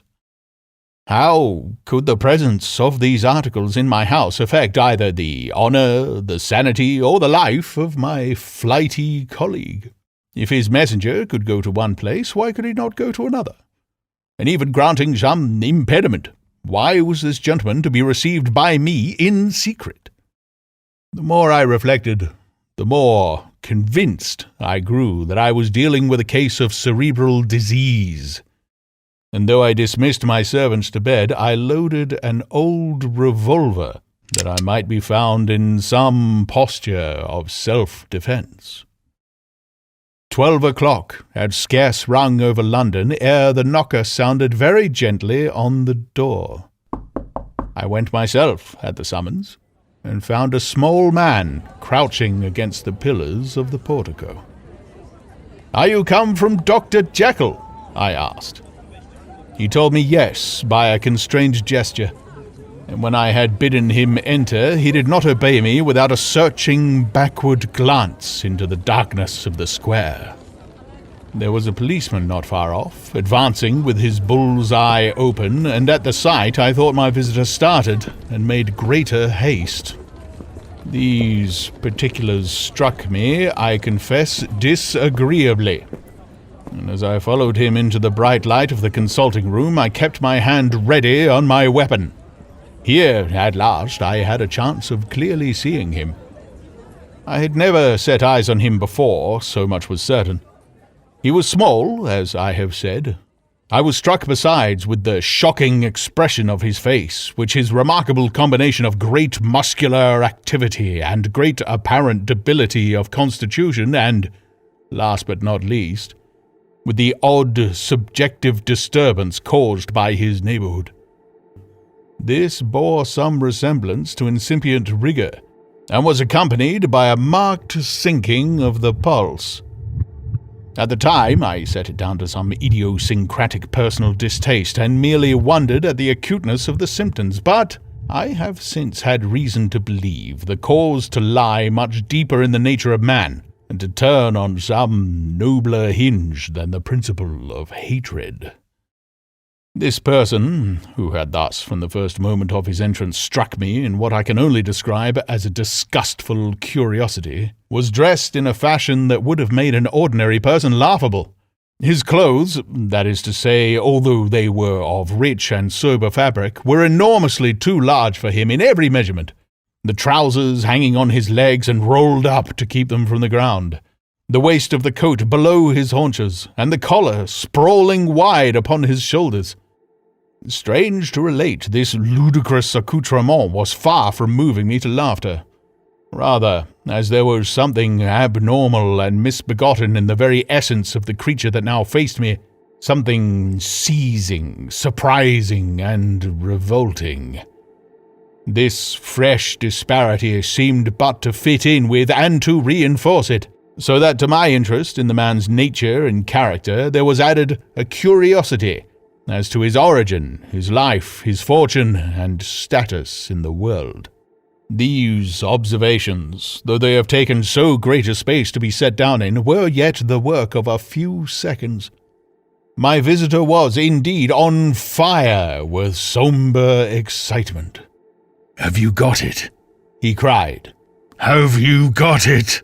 And so lively was his impatience that he even laid his hand upon my arm and sought to shake me. I put him back, conscious at his touch of a certain icy pang along my blood. "Come, sir," said I. "You forgot that I have not yet the pleasure of your acquaintance. Be seated, if you please." And I showed him an example, and sat down myself in my customary seat, and with as fair an imitation of my ordinary manner to a patient as the lateness of the hour, the nature of my preoccupations, and the horror I had of my visitor would suffer me to muster. "I beg your pardon, Dr. Lanyon," he replied civilly enough. "What you say is very well founded, and my impatience has shown its heels to my politeness. I come here at the insistence of your colleague, Dr. Henry Jekyll, on a piece of business of some moment, and I understood." He paused and put his hand to his throat, and I could see, in spite of his collected manner, that he was wrestling against the approaches of the hysteria. "I understood a draw." But here I took pity on my visitor's suspense, and some perhaps on my own growing curiosity. "There it is, sir," said I, pointing to the drawer, where it lay on the floor behind a table, and still covered with the sheet. He sprang to it, and then paused, and laid his hand upon his heart. I could hear his teeth grate with the convulsive action of his jaws, and his face was so ghastly to see that I grew alarmed both for his life and reason. "Compose yourself," said I. He turned a dreadful smile to me, and, as if with the decision of despair, plucked away the sheet. At sight of the contents, he uttered one loud sob of such immense relief that I sat petrified. And the next moment, in a voice that was already fairly well under control, "Have you a graduated glass?" he asked. I rose from my place with something of an effort and gave him what he asked. He thanked me with a smiling nod, measured out a few minims of the red tincture, and added one of the powders. The mixture, which was at first of a reddish hue, began in proportion as the crystals melted to brighten in colour, to effervesce audibly, and to throw off small fumes of vapour. Suddenly, and at the same moment, the ebullition ceased, and the compound changed to a dark purple, which faded again more slowly to a watery green. My visitor, who had watched these metamorphoses with a keen eye, smiled, set down the glass upon the table, and then turned and looked upon me with an air of scrutiny. "And now," said he, "to settle what remains. Will you be wise? Will you be guided? Will you suffer me to take this glass in my hand and to go forth from your house without further parley? Or has the greed of curiosity too much command of you? Think before you answer, for it shall be done as you decide. As you decide, you shall be left as you were before, and neither richer nor wiser, unless the sense of service rendered to a man in mortal distress may be counted as a kind of riches of the soul. Or, if you shall so prefer to choose, a new province of knowledge and new avenues to fame and power shall be laid open to you, here in this room upon the instant, and your sight shall be blasted by a prodigy to stagger the unbelief of Satan." "Sir," said I, affecting a coolness that I was far from truly possessing, "you speak enigmas, and you will perhaps not wonder that I hear you with no very strong impression of belief, but I have gone too far in the way of inexplicable services to pause before I see the end." "It is well," replied my visitor. "Lanyon, you remember your vows. What follows is under the seal of our profession. And now, you who have so long been bound to the most narrow and material views, you who have denied the virtue of transcendental medicine, you who have derided your superiors, behold!" He put the glass to his lips and drank at one gulp. A cry followed. He reeled, staggered, clutched at the table, and held on, staring with injected eyes, gasping with an open mouth, and as I looked, there came, I thought, a change. He seemed to swell. His face became suddenly black, and the features seemed to melt and alter. And the next moment I had sprung to my feet and leaped back against the wall, my arms raised to shield me from that prodigy, my mind submerged in terror. "No God!" I screamed. "No God!" again and again, for there before my eyes, pale and shaken, and half fainting and groping before him with his hands, like a man restored from death, there stood Henry Jekyll. What he told me in the next hour I cannot bring my mind to set on paper. I saw what I saw, I heard what I heard, and my soul sickened at it. And yet now, when that sight has faded from my eyes, I ask myself if I believe it, and I cannot answer. My life is shaken to its roots. Sleep has left me. The deadliest terror sits by me at all hours of the day and night, and I feel that my days are numbered, and that I must die, and yet I shall die incredulous. As for the moral turpitude that man unveiled to me, even with tears of penitence, I cannot, even in memory, dwell on it without a start of horror. I will say but one thing, Utterson, and that, if you can bring your mind to credit it, will be more than enough. The creature who crept into my house that night was, on Jekyll's own confession, known by the name of Hyde, and hunted for in every corner of the land as the murderer of Carew. Hasty Lanyon.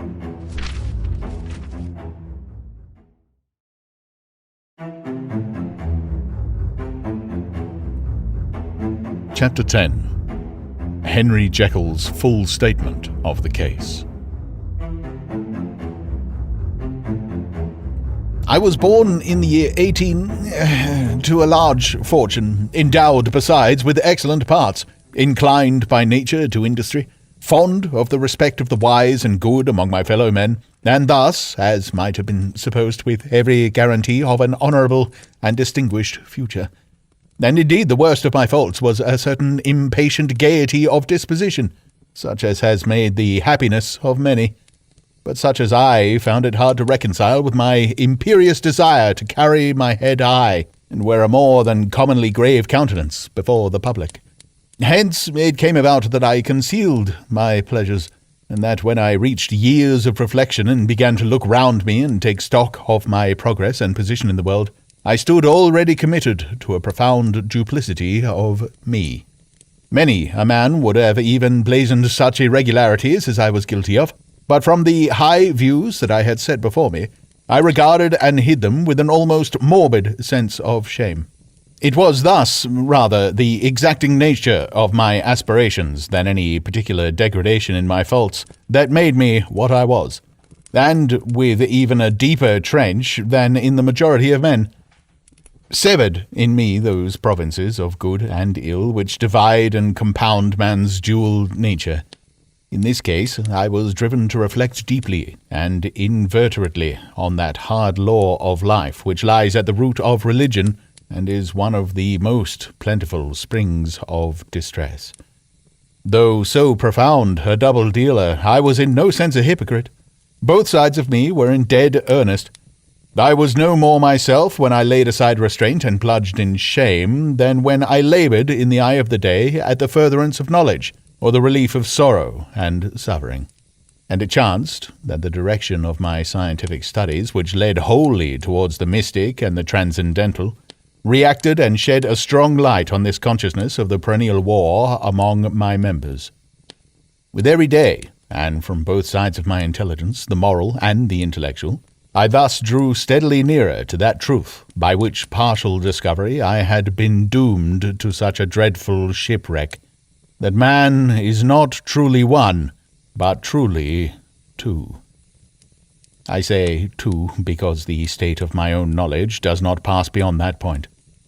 Others will follow, others will outstrip me on the same lines, and I hazard the guess that man will be known for a mere polity of multifarious, incongruous, and independent denizens.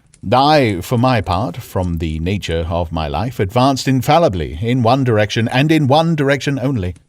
It was on the moral side, and in my own person, that I learned to recognize the thorough and primitive duality of man. I saw that of the two natures that contended in the field of my consciousness, even if I could rightly be said to be either, it was only because I was radically both.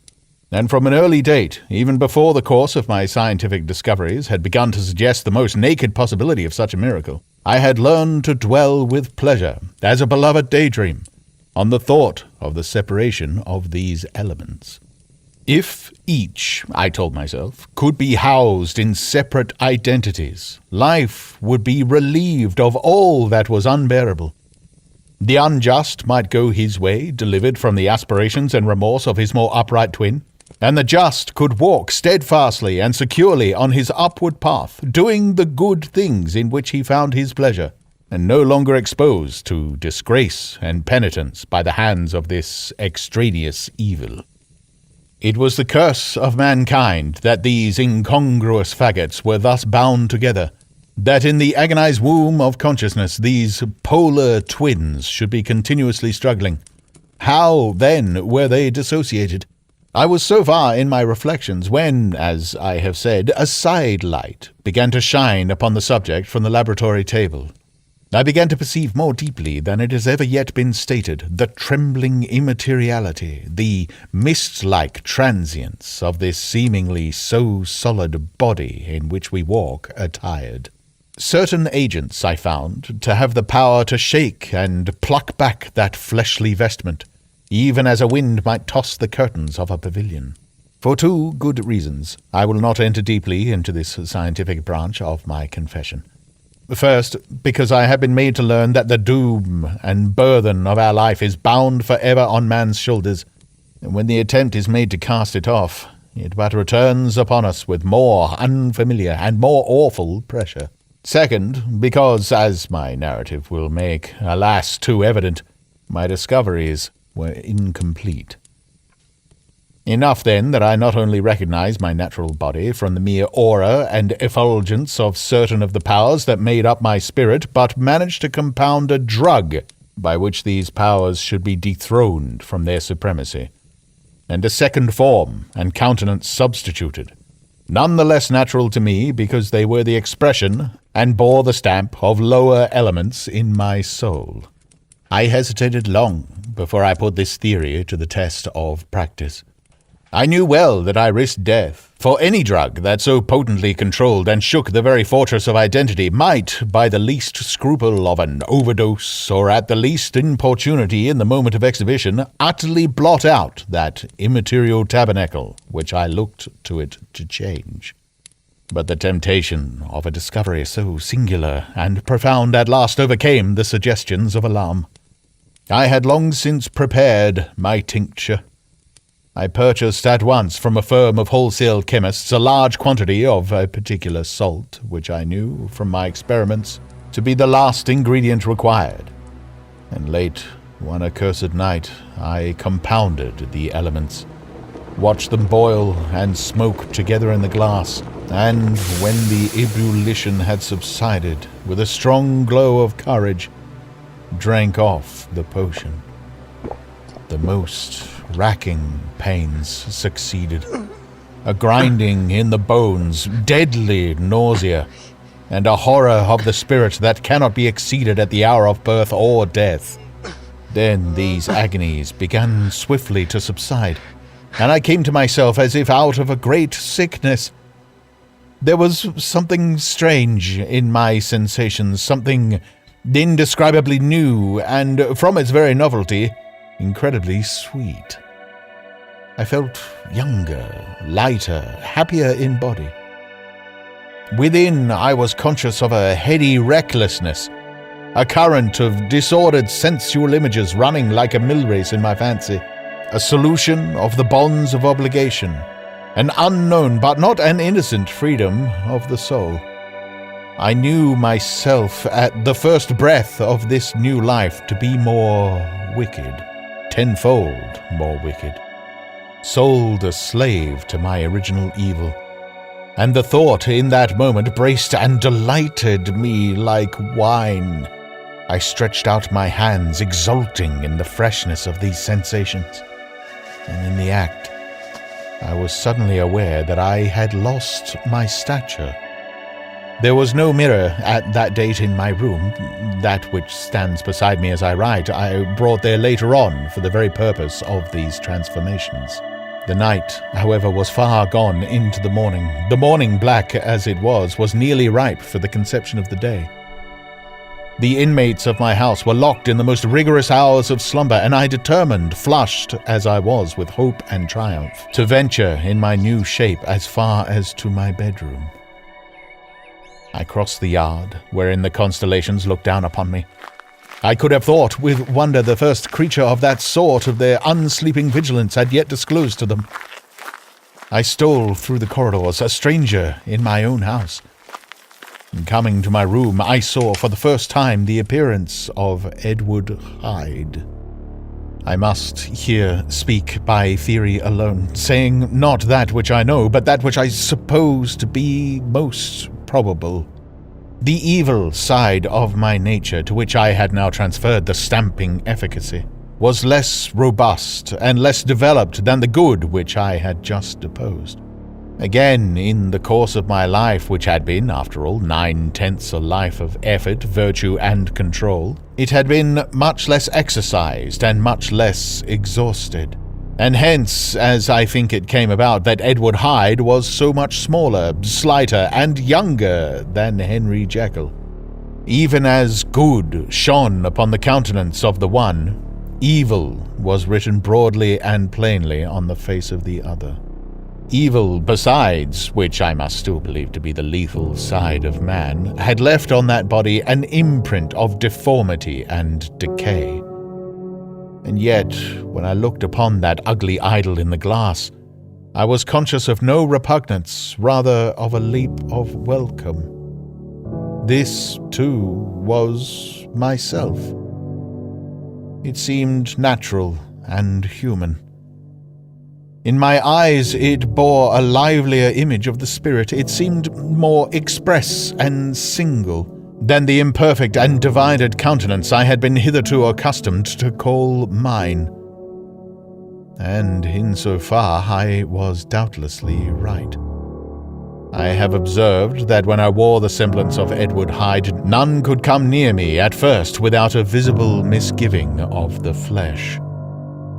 This, as I take it, was because all human beings as we meet them are commingled out of good and evil, and Edward Hyde alone in the ranks of mankind was pure evil.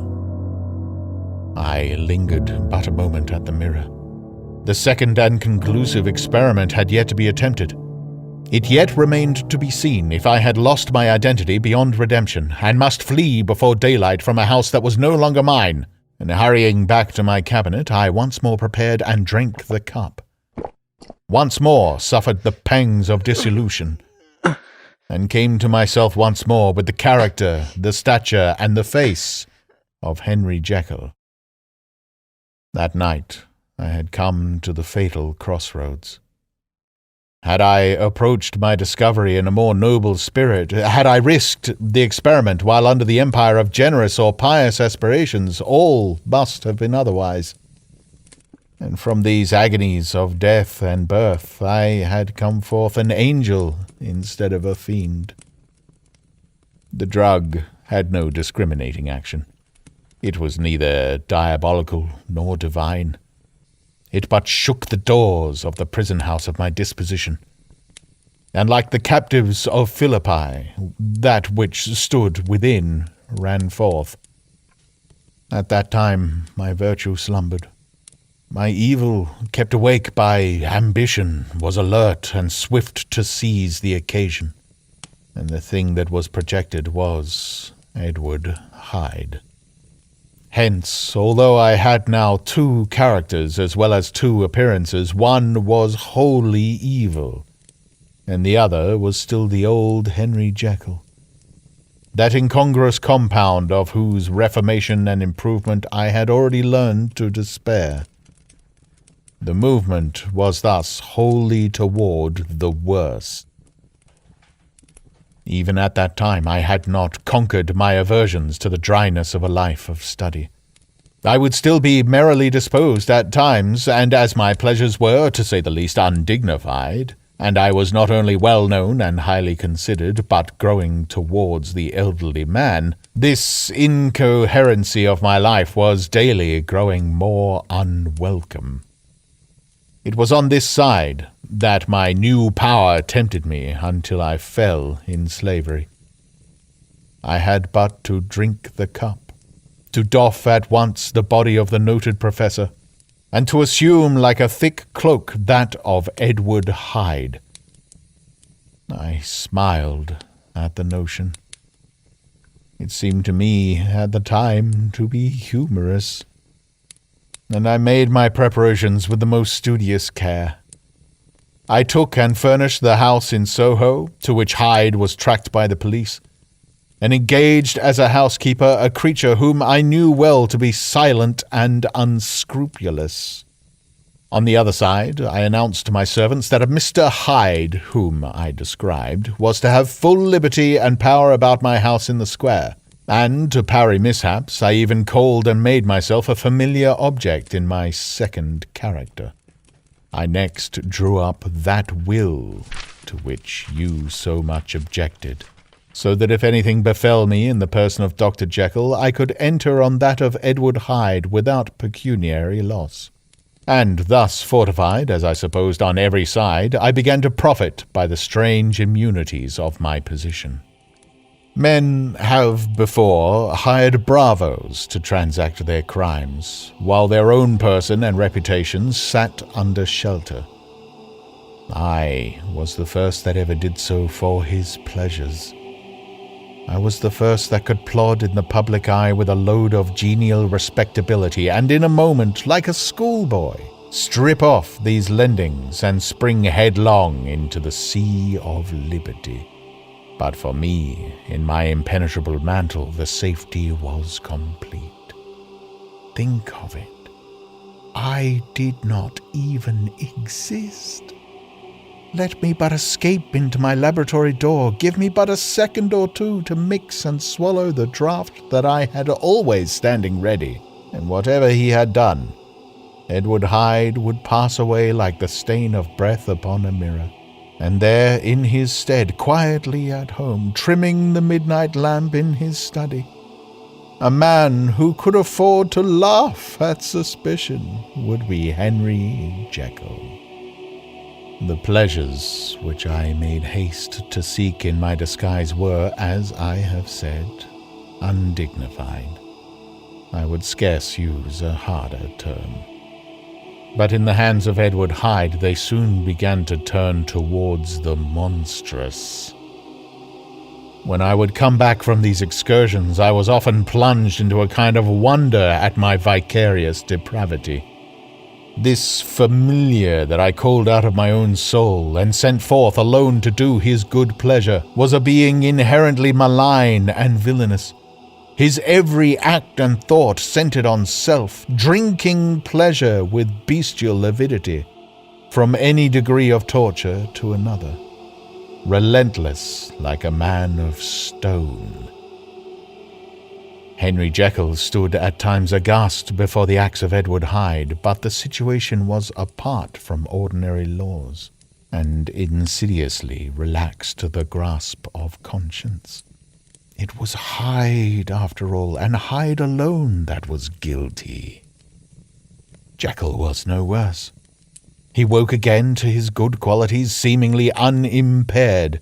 He would even make haste, where it was possible, to undo the evil done by Hyde, and thus his conscience slumbered into the details of the infamy at which I thus connived, for even now I can scarce grant that I committed it.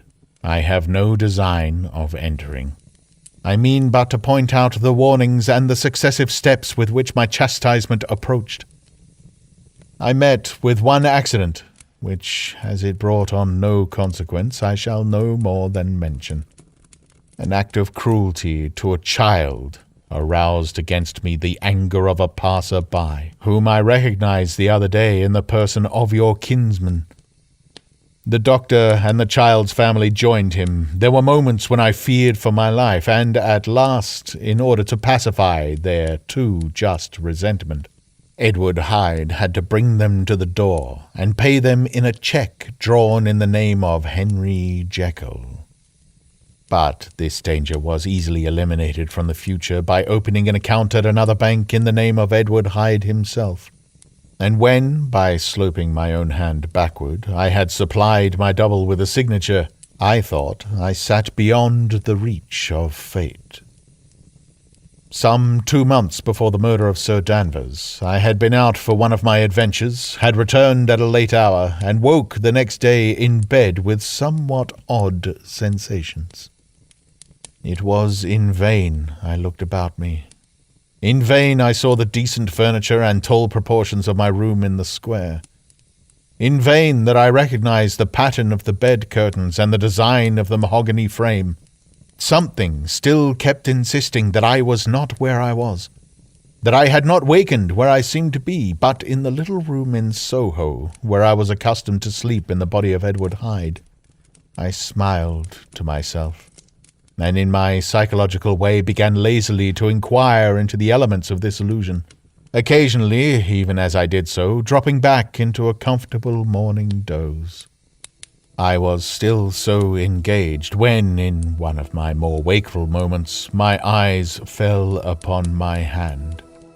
Now, the hand of Henry Jekyll, as you have often remarked, was professional in shape and size. It was large, firm, white, and comely. But the hand which I now saw, clearly enough in the yellow light of a mid-London morning, lying half shut on the bedclothes, was lean, cordured, knuckly, of a dusty pallor, and thickly shaded with a swart growth of hair. It was the hand of Edward Hyde. I must have stared upon it for near half a minute, sunk as I was in the mere stupidity of wonder, before terror woke up in my breast, as sudden and startling as the crash of cymbals, and, bounding from my bed, I rushed to the mirror. At the sight that met my eyes, my blood was changed into something exquisitely thin and icy. Yes, I had gone to bed Henry Jekyll. I had awakened Edward Hyde. How was this to be explained? I asked myself, and then with another bound of terror, how was it to be remedied?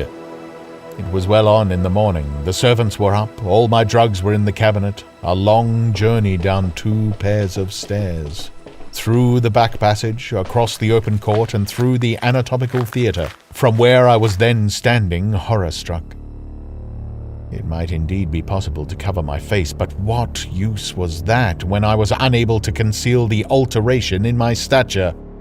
And then, with an overpowering sweetness of relief, it came back upon my mind that the servants were already used to the comings and goings of my second self. I had soon dressed, as well as I was able, in clothes of my own size, had soon passed through the house where Bradshaw stared and drew back at seeing Mr. Hyde at such an hour and in such a strange array. And 10 minutes later, Dr. Jekyll had returned to his own shape and was sitting down with a darkened brow to make a feint of breakfasting. Small indeed was my appetite. This inexplicable incident, this reversal of my previous experience, seemed like the Babylonian finger on the wall to be spelling out the letters of my judgment. And I began to reflect more seriously than ever before on the issues and possibilities of my double existence. That part of me which I had the power of projecting had lately been much exercised and nourished. It had seemed to me of late that though the body of Edward Hyde had grown in stature, as though, when I wore that form, I were conscious of a more generous tide of blood, and I began to spy a danger that, if this were much prolonged, the balance of my nature might be permanently overthrown, the power of voluntary change be forfeited, and the character of Edward Hyde become irrevocably mine. The power of the drug had not been always equally displayed. Once, very early in my career, it had totally failed me. Since then, I had been obliged on more than one occasion to double, and once, with infinite risk of death, to treble the amount, and these rare uncertainties had cast hitherto the sole shadow on my contentment. Now, however, and in the light of that morning's accident, I was led to remark that whereas in the beginning the difficulty had been to throw off the body of Jekyll, it had of late gradually but decidedly transferred itself to the other side.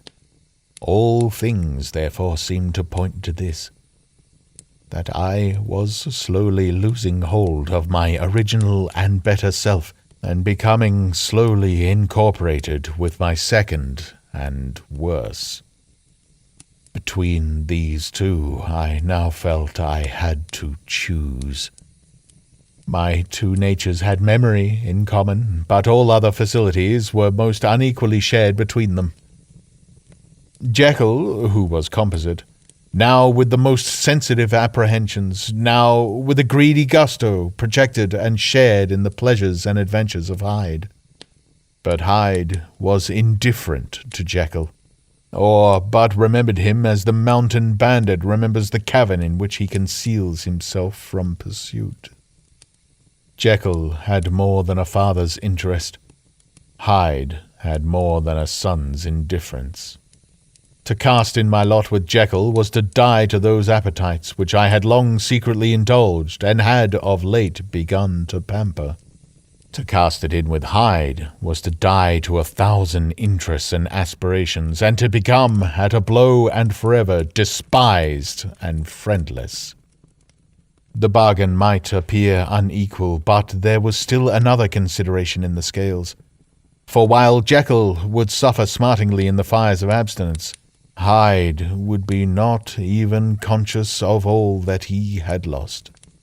Strange as my circumstances were, the terms of this debate are as old and commonplace as man, much as the same inducements and alarms cast the die for any tempted and trembling sinner. And it fell out with me, as it falls with so vast a majority of my fellows, that I chose the better part, and was found wanting in the strength to keep to it. Yes, I preferred the elderly and discontented doctor, surrounded by friends and cherishing honest hopes, and bade a resolute farewell to the liberty, the comparative youth, the light step, leaping impulses, and secret pleasures that I had enjoyed in the disguise of Hyde. I made this choice perhaps with some unconscious reservation, for I neither gave up the house in Soho nor destroyed the clothes of Edward Hyde, which still lay ready in my cabinet. For 2 months, however, I was true to my determination. For 2 months I led a life of such severity as I had never before attained to, and enjoyed the compensations of an approving conscience. But time began at last to obliterate the freshness of my alarm. The praises of conscience began to grow into a thing of course. I began to be tortured with throes and longings as of Hyde struggling after freedom. And at last, in an hour of moral weakness, I once again compounded and swallowed the transforming draught. I do not suppose that when a drunkard reasons with himself upon his vice, he is once out of 500 times affected by the dangers that he runs through his brutish physical insensibility. Neither had I, long as I had considered my position, made enough allowance for the complete moral insensibility and insensate readiness to evil which were the leading characters of Edward Hyde. Yet it was by these that I was punished. My devil had been long caged. He came out roaring. I was conscious, even when I took the draught, of a more unbridled, a more furious propensity to ill. It must have been this, I suppose, that stirred in my soul that tempest of impatience with which I listened to the civilities of my unhappy victim. I declare, at least before God, no man morally sane could have been guilty of that crime upon so pitiful a provocation, and that I struck in no more reasonable spirit than that in which a sick child may break a plaything. But I had voluntarily stripped myself of all those balancing instincts by which even the worst of us continues to walk with some degree of steadiness among temptations. And in my case, to be tempted, however slightly, was to fall. Instantly, the spirit of hell awoke in me and raged. With a transport of glee, I mauled the unresisting body, tasting delight from every blow, and it was not till weariness had begun to succeed that I was suddenly, in the top fit of my delirium, struck through the heart by a cold thrill of terror. A mist dispersed. I saw my life to be forfeit and fled from the scene of these excesses. At once glorying and trembling, my lust of evil gratified and stimulated, my love of life screwed to the topmost peg. I ran to the house in Soho and, to make assurance doubly sure, destroyed my papers. Thence I set out through the lamp-lit streets in the same divided ecstasy of mind, gloating on my crime, light-headedly devising others in the future, and yet still hastening and still hearkening in my wake for the steps of the avenger. Hyde had a song upon his lips as he compounded the draught, and as he drank it, pledged the dead man. The pangs of transformation had not done tearing him before Henry Jekyll, with streaming tears of gratitude and remorse, had fallen upon his knees and lifted his clasped hands to God. The veil of self-indulgence was rent from head to foot. I saw my life as a whole. I followed it up from the days of childhood, when I had walked with my father's hand, and through the self-denying toils of my professional life, to arrive again and again with the same sense of unreality at the damned horrors of the evening. I could have screamed aloud. I sought with tears and prayers to smother down the crowd of hideous images and sounds with which my memory swarmed against me, and still, between the petitions, the ugly face of my iniquity stared into my soul. As the acuteness of this remorse began to die away, it was succeeded by a sense of joy. The problem of my conduct was solved. Hyde was thenceforth impossible, whether I would or not. I was now confined to the better part of my existence, and oh, how I rejoiced to think of it. With what willing humility I embraced anew the restrictions of natural life. With what sincere renunciation I locked the door by which I had so often gone and come, and ground the key under my heel. The next day came the news that the murder had not been overlooked, that the guilt of Hyde was patent to the world, and that the victim was a man high in public estimation. It was not only a crime, it had been a tragic folly. I think I was glad to know it. I think I was glad to have my better impulses thus buttressed and guarded by the terrors of the scaffold. Jekyll was now my city of refuge. Let but Hyde peep out an instant, and the hands of all men would be raised to take and slay him. I resolved in my future conduct to redeem the past, and I can say with honesty that my resolve was fruitful of some good. You know yourself how earnestly in the last months of the last year I labored to relieve suffering.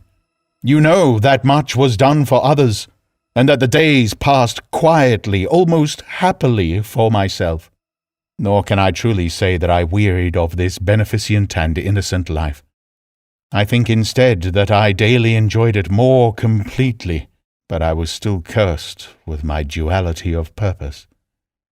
And as the first edge of my penitence wore off, the lower side of me, so long indulged, so recently chained down, began to growl for license. Not that I dreamed of resuscitating Hyde.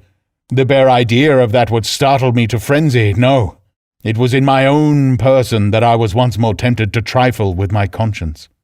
And it was as an ordinary secret sinner that I at last fell before the assaults of temptation. There came an end to all things. The most capricious measure is filled at last. Then this brief condescension to my evil finally destroyed the balance of my soul. And yet I was not alarmed. The fall seemed natural, like a return to the old days before I had made my discovery. It was a fine, clear January day, wet underfoot where the frost had melted, but cloudless overhead, and the Regent's Park was full of winter chirrupings and sweet with spring odours. I sat in the sun on a bench, an animal within me licking the chops of memory. The spiritual side a little drowsed, promising subsequent penitence, but not yet moved to begin. After all, I reflected, I was like my neighbours, and then I smiled, comparing myself with other men, comparing my active goodwill with the lazy cruelty of their neglect. And at the very moment of that vainglorious thought, a qualm came over me, a horrid nausea and the most deadly shuddering. These passed away and left me faint, and then, as in its turn faintness subsided, I began to be aware of a change in the temper of my thoughts, a greater boldness, a contempt of danger, a solution of the bonds of obligation. I looked down. My clothes hung formlessly on my shrunken limbs. The hand that lay on my knee was corded and hairy. I was once more Edward Hyde. A moment before I had been safe of all men's respect, wealthy, beloved, the cloth laying for me in the dining room at home, and now I was the common quarry of mankind, hunted, houseless, a known murderer, thrall to the gallows. My reason wavered, but it did not fail me utterly. I have more than once observed that in my second character my faculties seemed sharpened to a point, and my spirits more tensely elastic. Thus it came about that where Jekyll perhaps might have succumbed, Hyde rose to the importance of the moment. My drugs were in one of the presses of my cabinet. How was I to reach them? That was the problem that, crushing my temples in my hands, I set myself to solve. The laboratory door I had closed. If I sought to enter by the house, my own servants would consign me to the gallows. I saw I must employ another hand, and thought of Lanyon. How was he to be reached? How persuaded? Supposing that I escaped capture in the streets, how was I to make my way into his presence? And how should I, an unknown and displeasing visitor, prevail on the famous physician to rifle the study of his colleague, Dr. Jekyll? Then I remembered that of my original character one part remained to me. I could write my own hand. And once I had conceived that kindling spark, the way that I must follow became lighted up from end to end. Thereupon I arranged my clothes as best I could, and summoning a passing hansom, drove to a hotel in Portland Street, the name of which I chanced to remember. At my appearance, which was indeed comical enough, however tragic a fate these garments covered, the driver could not conceal his mirth. I gnashed my teeth upon him with a gust of devilish fury, and the smile withered from his face.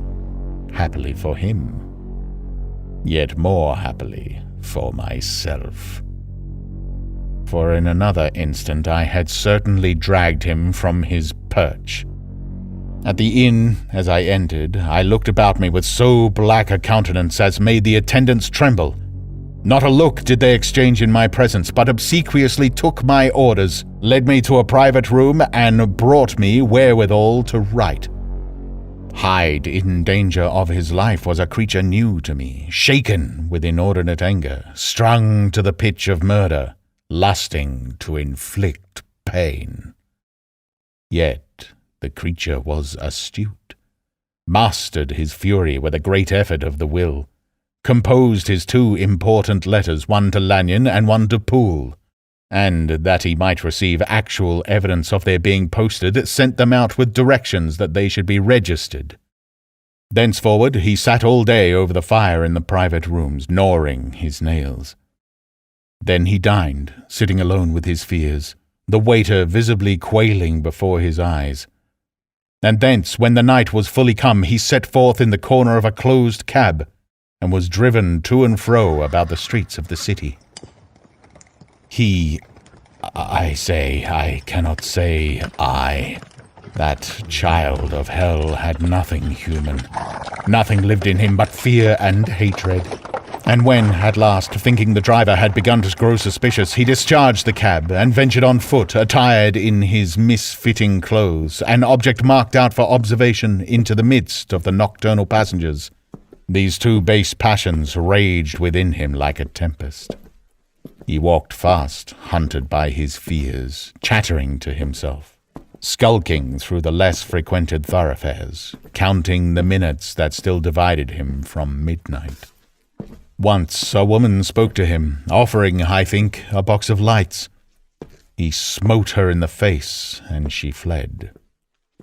When I came to myself at Lanyon's, the horror of my old friend perhaps affected me somewhat.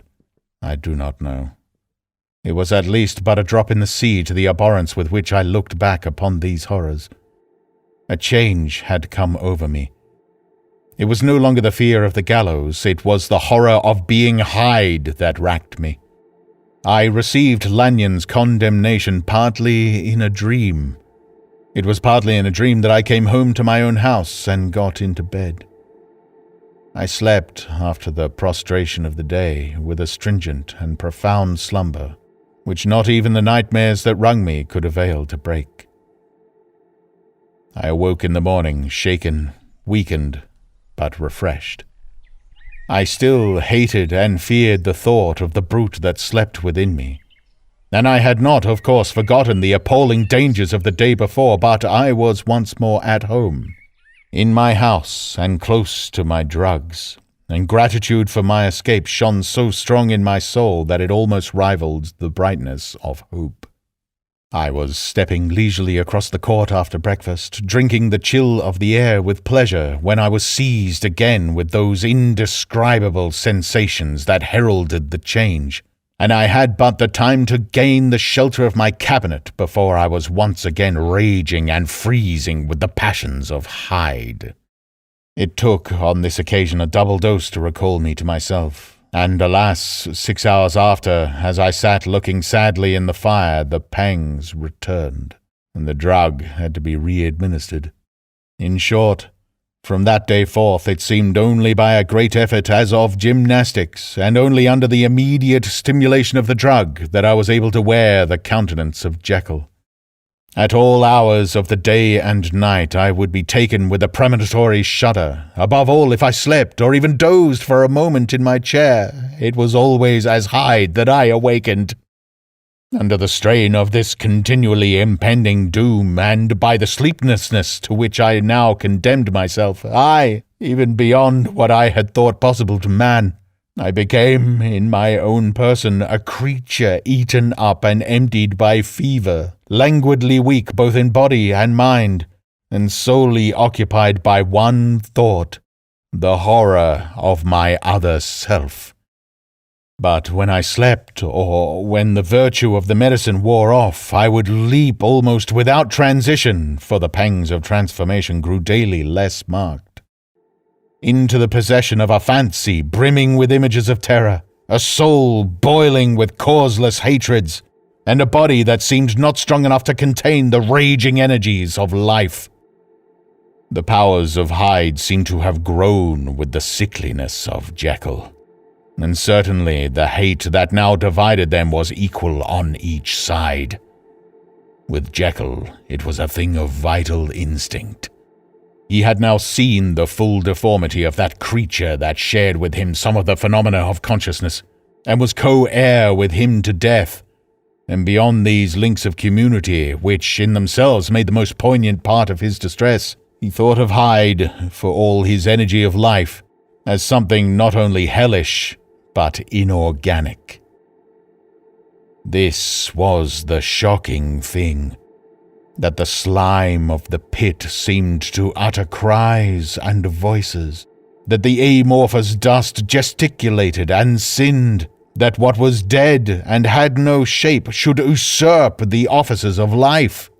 And this again, that the insurgent horror was knit to him closer than a wife, closer than an eye, lay caged in his flesh where he heard it mutter and felt it struggle to be born, and at every hour of weakness and in the confidence of slumber prevailed against him and opposed him out of life. The hatred of Hyde for Jekyll was of a different order. His terror of the gallows drove him continually to commit temporary suicide and return to his subordinate station of a part instead of a person. But he loathed the necessity, he loathed the despondency into which Jekyll was now fallen, and he resented the dislike with which he was himself regarded.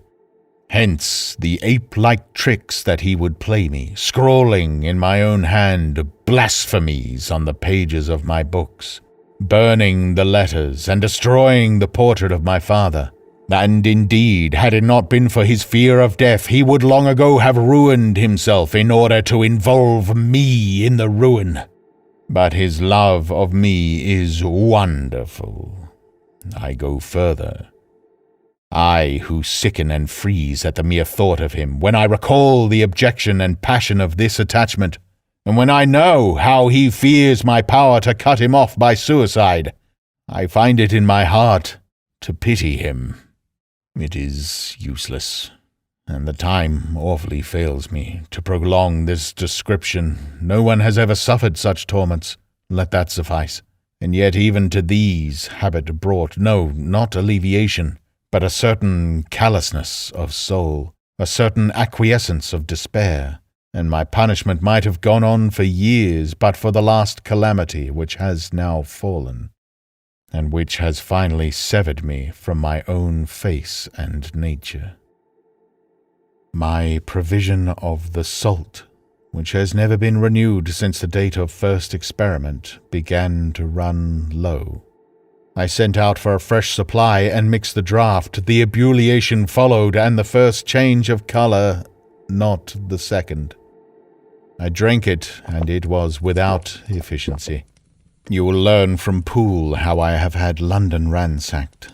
It was in vain, and I am now persuaded that my first supply was impure, and that it was that unknown impurity which lent efficacy to the draught. About a week has passed, and I am now finishing this statement under the influence of the last of the old powders. This, then, is the last time, short of a miracle, that Henry Jekyll can think his own thoughts or see his own face. Now how sadly altered in the glass. Nor must I delay too long to bring my writing to an end, for if my narrative has hitherto escaped destruction, it has been by a combination of great prudence and great good luck. Should the throes of change take me in the act of writing it, Hyde will tear it into pieces. But if some time shall have elapsed after I've laid it by, his wonderful selfishness and circumscription to the moment will probably save it once again from the action of his ape-like spite. And indeed, the doom that is closing on us both has already changed and crushed him. Half an hour from now, when I shall again and forever re-endue that hated personality, I know how I shall sit shuddering and weeping in my chair, or continue, with the most strained and fear-struck ecstasy of listening, to pace up and down this room, my last earthly refuge, and give ear to every sound of menace. Will Hyde die upon the scaffold, or will he find courage to release himself at the last moment? God knows. I am careless. This is my true hour of death, and what is to follow concerns another than myself. Here, then, I lay down the pen and proceed to seal up my confession. I bring the life of that unhappy Henry Jekyll to an end.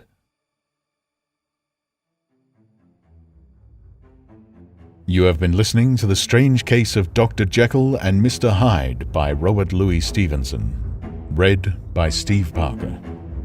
For more audiobooks, visit steveparkeraudiobooks.com.